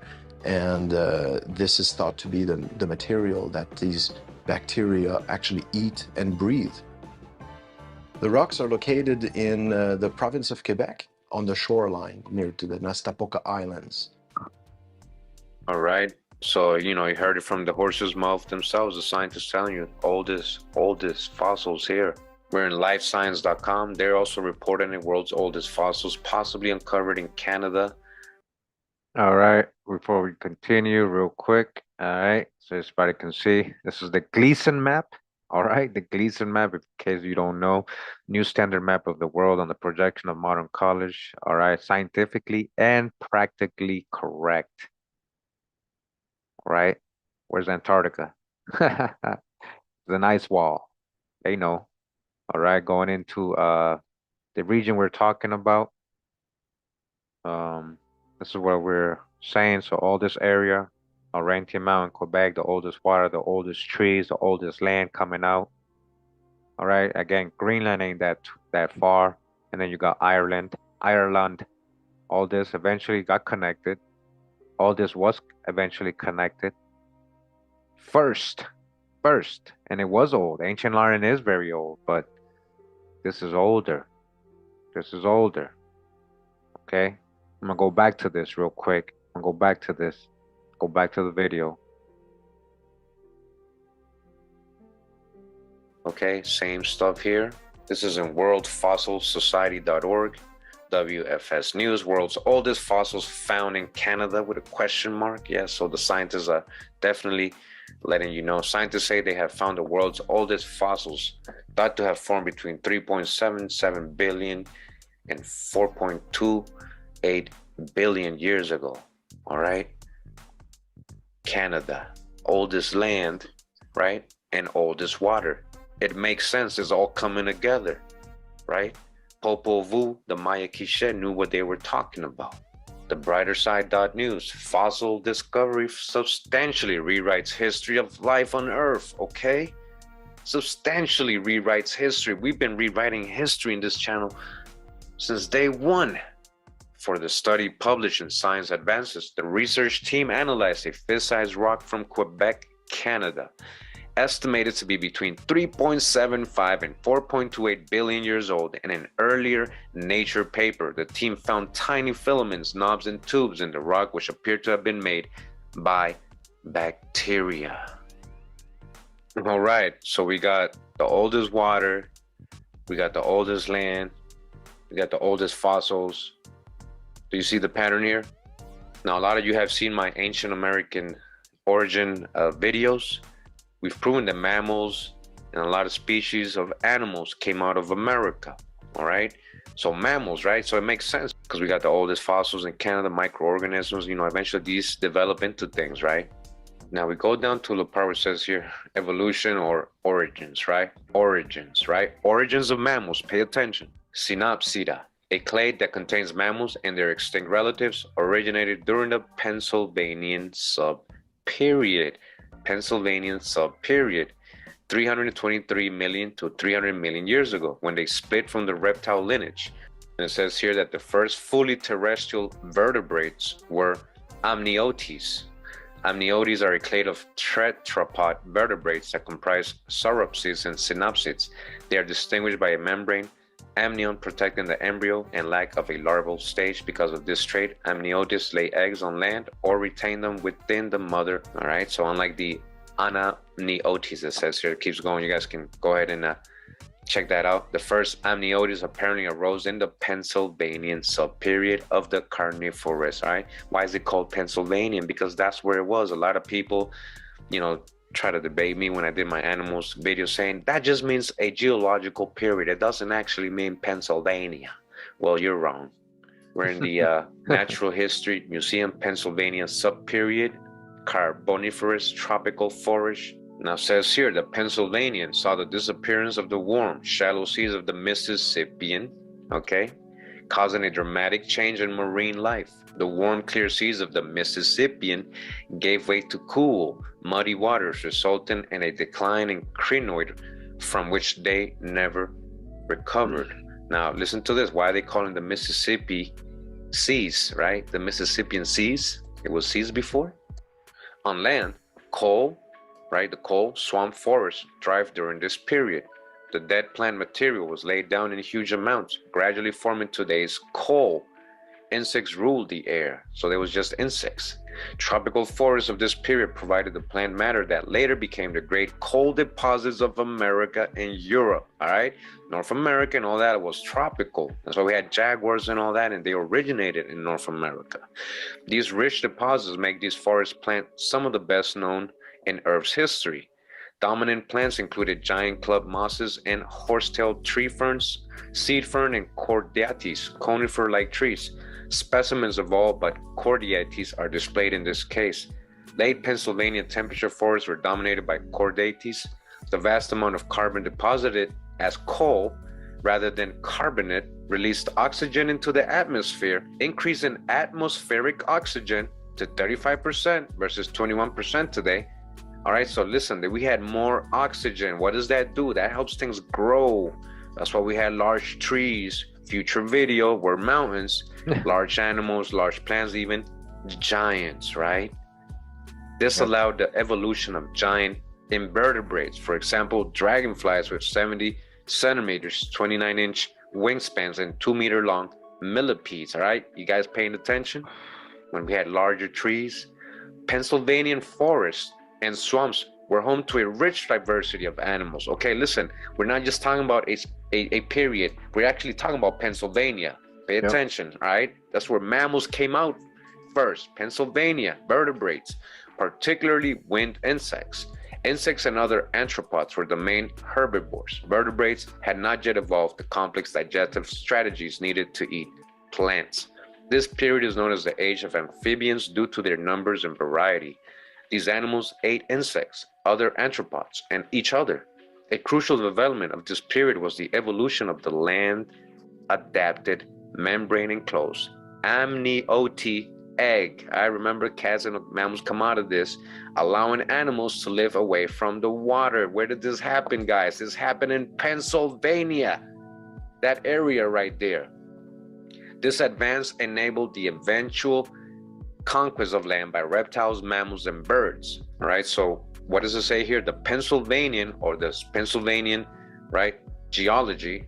So as it says down here, the Pennsylvanian was named for the coal-bearing beds in Pennsylvania. These coal-bearing beds was what helped these animals settle, right, start laying eggs and land. It all happened here. All right, Pennsylvanian geology. It was an actual place here on Earth. So if everything started out in Africa and South Africa and all that stuff, and Australia, they could have named it Australian Carboniferous or African Carboniferous period. Instead, they know where it happened, in the Pennsylvania area, named for the coal-bearing beds in Pennsylvania by J.J. Stevenson in 1888. So basically, the world's oldest list is starting to add up here in America. If you guys are still not seeing the correlation and the obvious truth, right, as to where humans might have actually originated from or started their civilizations, then you are not paying attention and you're just practicing cognitive dissonance, because the study, the research, everything is showing, everything is pointing closer to home over here, not in other parts of the world.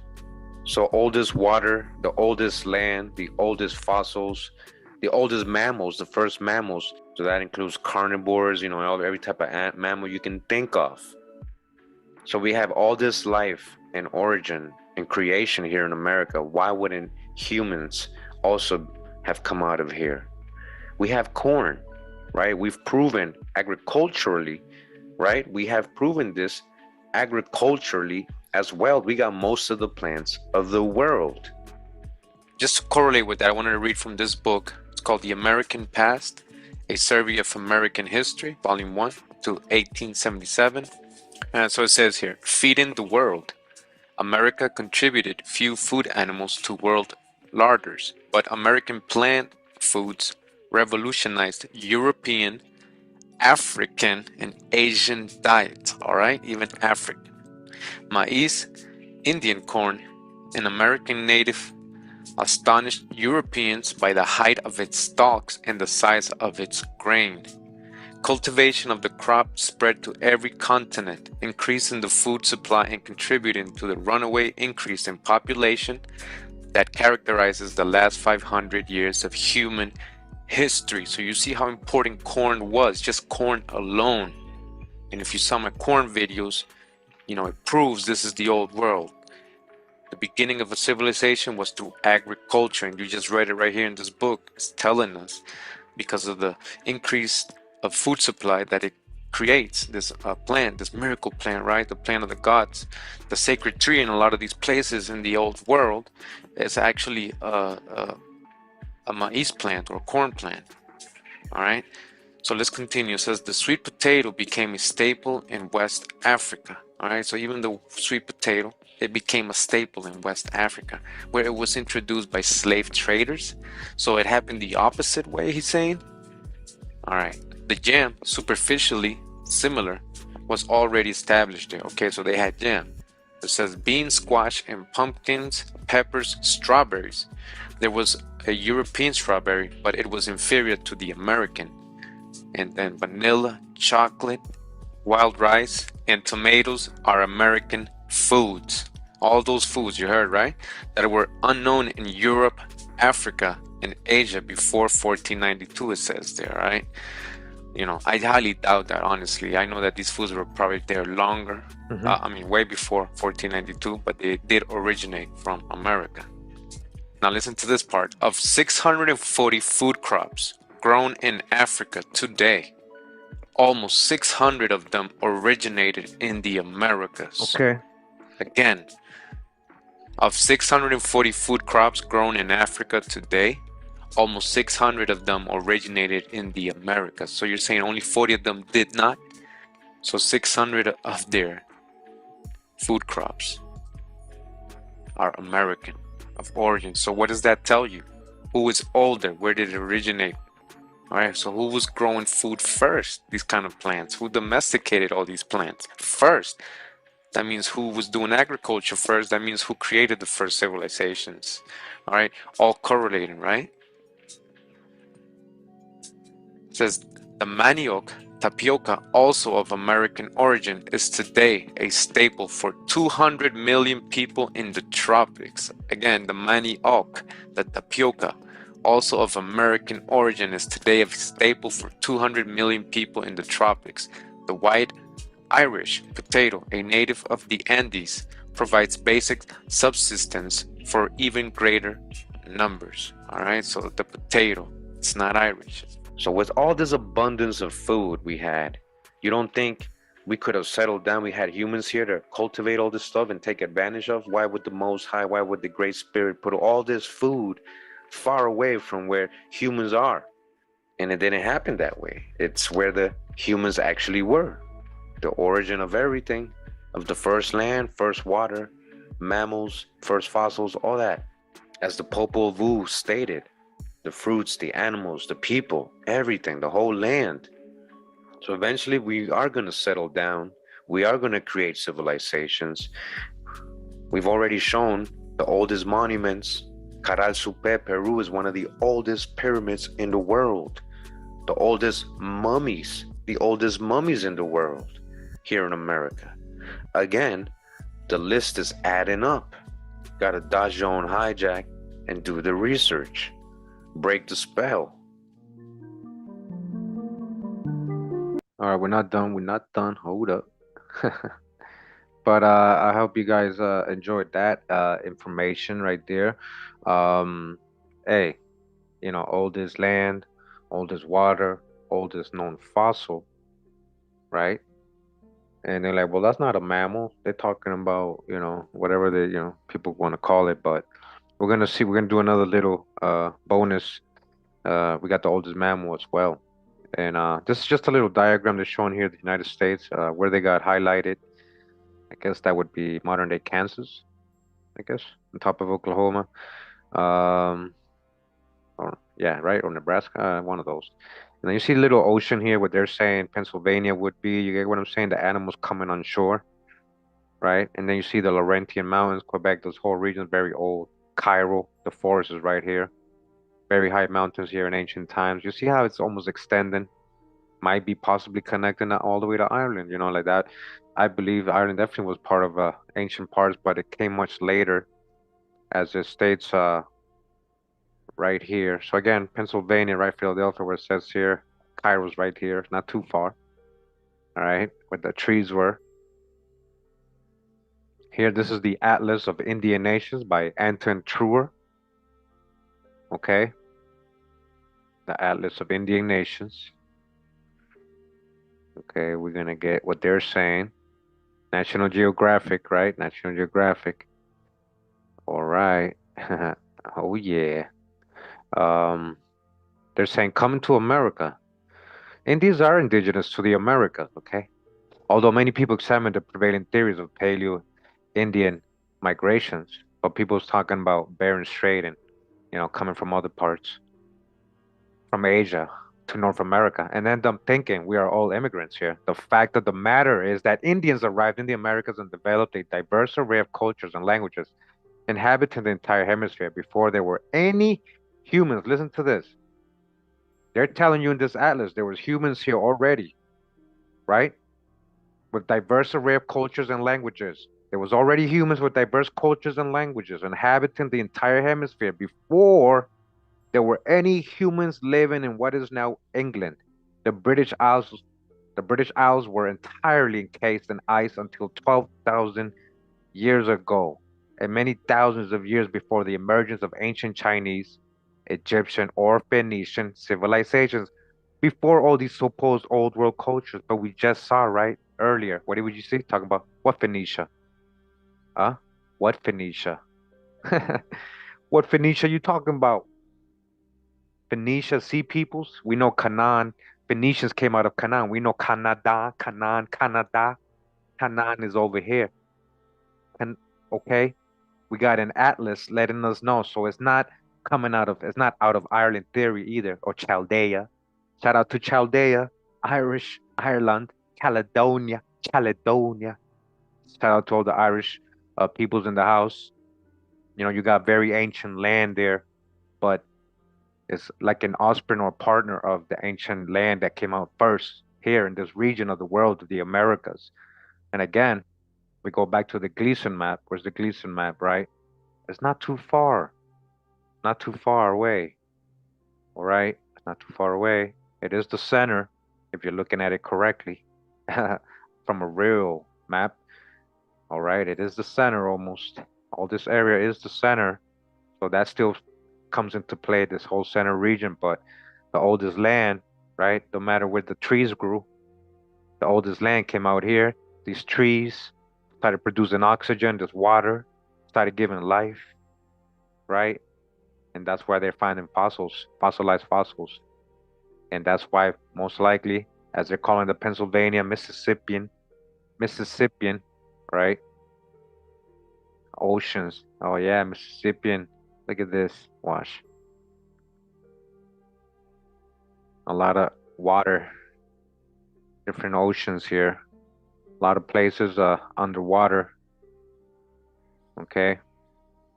And so animals going onto the land from these places, these ancient seas, into the oldest land, of course, the oldest land where there was cultures, right? Diverse array of cultures and languages, inhabiting the whole atmosphere, the whole Americas before there were any humans living in what is now England. The British Isles were entirely encased in ice until 12,000 years ago, right?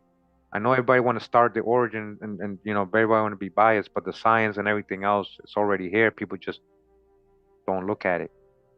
It's all matching. We're gonna, hold on one second. Gonna get another video ready.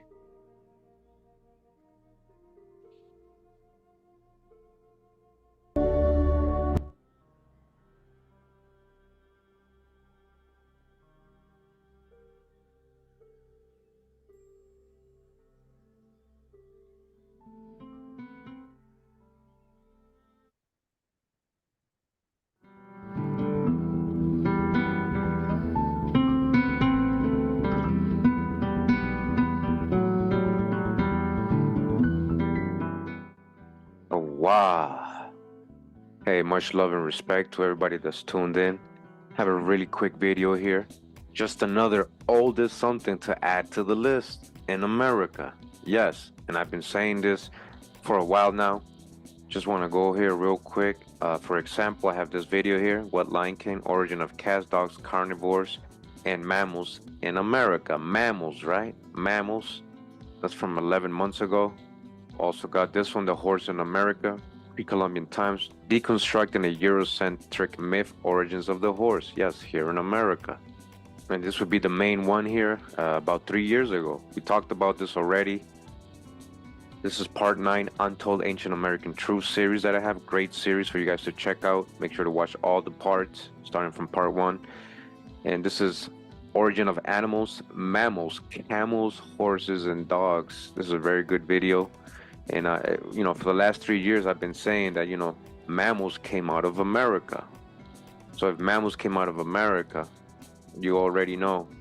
So remember earlier, you know, and I was saying this before I even had found this article or knew they actually had proven it. So earlier I was saying it has to be talking about Pennsylvania region, and now we know because the oldest land and the oldest trees and water, it has to be. And now the science proves that the oldest actual mammals was found in Americas. Where's the true old world? Now we have confirmation. Now we got scientific confirmation, as it says here in CNN website edition.cnn.com.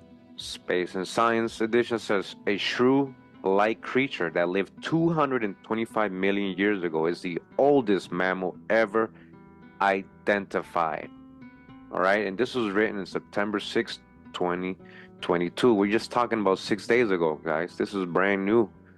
You know, as we keep putting out information, as we keep rewriting and debunking official mainstream narratives, they're going to have to start catching up, right? And admitting certain things. And this is what they're doing. This is just another example here I want you guys to see. that, we were right. Mammals do come out of America. It's now confirmed. The world's oldest mammal has been identified using fossil dental records, predating the previously confirmed earliest mammal by about 20 million years. And a new discovery held as very significant by researchers. Brachyllodon quadrangularis was a small shrew-like creature around 20 centimeters, 8 inches long, that walked the earth 225 million years ago, at the same time as some of the oldest dinosaurs, and sheds light on the evolution of modern mammals. According to a team of Brazilian and British scientists, the discovery was made by researchers from the Natural History Museum in London, King's College London, and the Federal University of Rio Grande do Sul in Porto Alegre. Scientists relied on clues provided by fossils of hard tissues such as bones and teeth. This is because mammalian glands, which produce milk, have not been preserved in any fossils found to date. Until now, the Morganucodon has been considered the first mammal, with isolated teeth showing that it dated back around 205 million years. The Morganucodon had a small gerbil-like body and a long face similar to those of shrews or civets. The dental records in the study published Tuesday in the Journal of Anatomy date Brazilian quadrangularis to 225 million years ago, 25 million years after the Permian-Triassic mass extinction event. Mistaken identity. Martha Richard, a scientific associate at the museum and senior author in the paper, told CNN that the Brachyllodon quadrangularis was previously believed to be an advanced reptile. All right, they were hiding it. They were trying to call it a reptile so you wouldn't know that mammals came out of here. Like I said, they have to start admitting things now, guys. But examination of its teeth showed definitely that it was a mammal. It was a mammal. If you think about reptiles, they have many, many different replacement teeth throughout their lives, but we mammals only have two. Firstly, the milk teeth, and then the second dentition, which replaces the original set.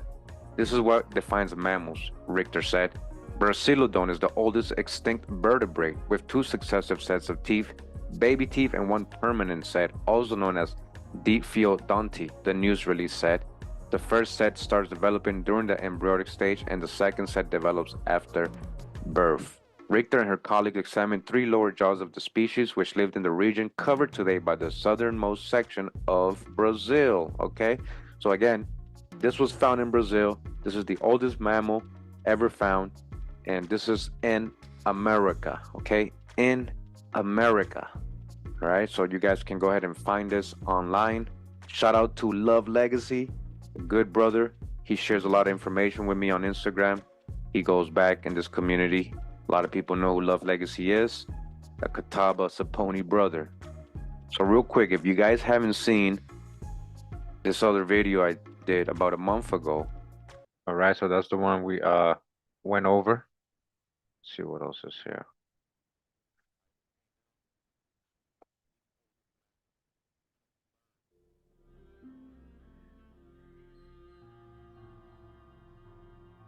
All right, so again, oldest mammal. All right, oldest mammal. They haven't found any older. Okay. So how many things is that already? Oldest trees, oldest forest, oldest water, oldest fossil, oldest mammal fossil. Wow. Oldest land, the oldest land, the most food, the most resources. You ready? I haven't even done that video, like the most resources. Like the most resources. So much, that they've left out of history. All right, let me see if we got another one here.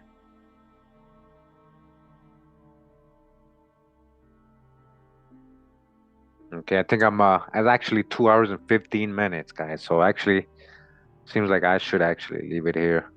Hold on.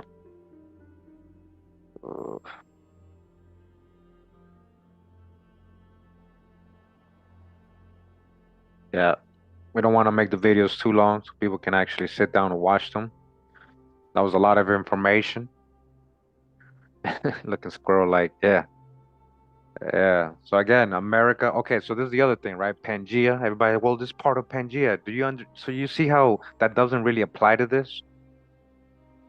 Even though eventually all the rest of the land came up, and it was Pangea, there still was an origin and a place where that happened. And that, whatever, if you want to say Pangea, then, well, it came out of the oldest part of Pangea, right? The oldest part of Pangea. The oldest part of Pangea, which was on the American side of Pangea. That's the point. All right. Shout out to everybody that tuned in. Thank you for taking the time to do that out of your day. I appreciate everybody that did that. All my Patreons. Always appreciate the support. Again, just another oldest in America. All right, we ain't talking about just Pangea. All right, that's all everybody got. You know, Pan Africans' last hope is to try to throw Pangea in there, so they can still try to include Africa. Well, that doesn't debunk anything we're talking about today. That's irrelevant. That's irrelevant. You guys understand why I'm saying that now? We got the oldest right here in this spot. Right here. Right? We're gonna go out with Ocelot 12's beat Ascension. Shout out to Ocelot 12 for the beat. Appreciate the brother for hooking us up so we can have some music for the channel. Thank you for tuning in on your Shabbat. I'll give you your time back. I'll give you time back. All right. Thanks for not spamming today. Appreciate it. All right. Thank you. Pura vida, mi gente. Much love and respect. Hawa. Hawa.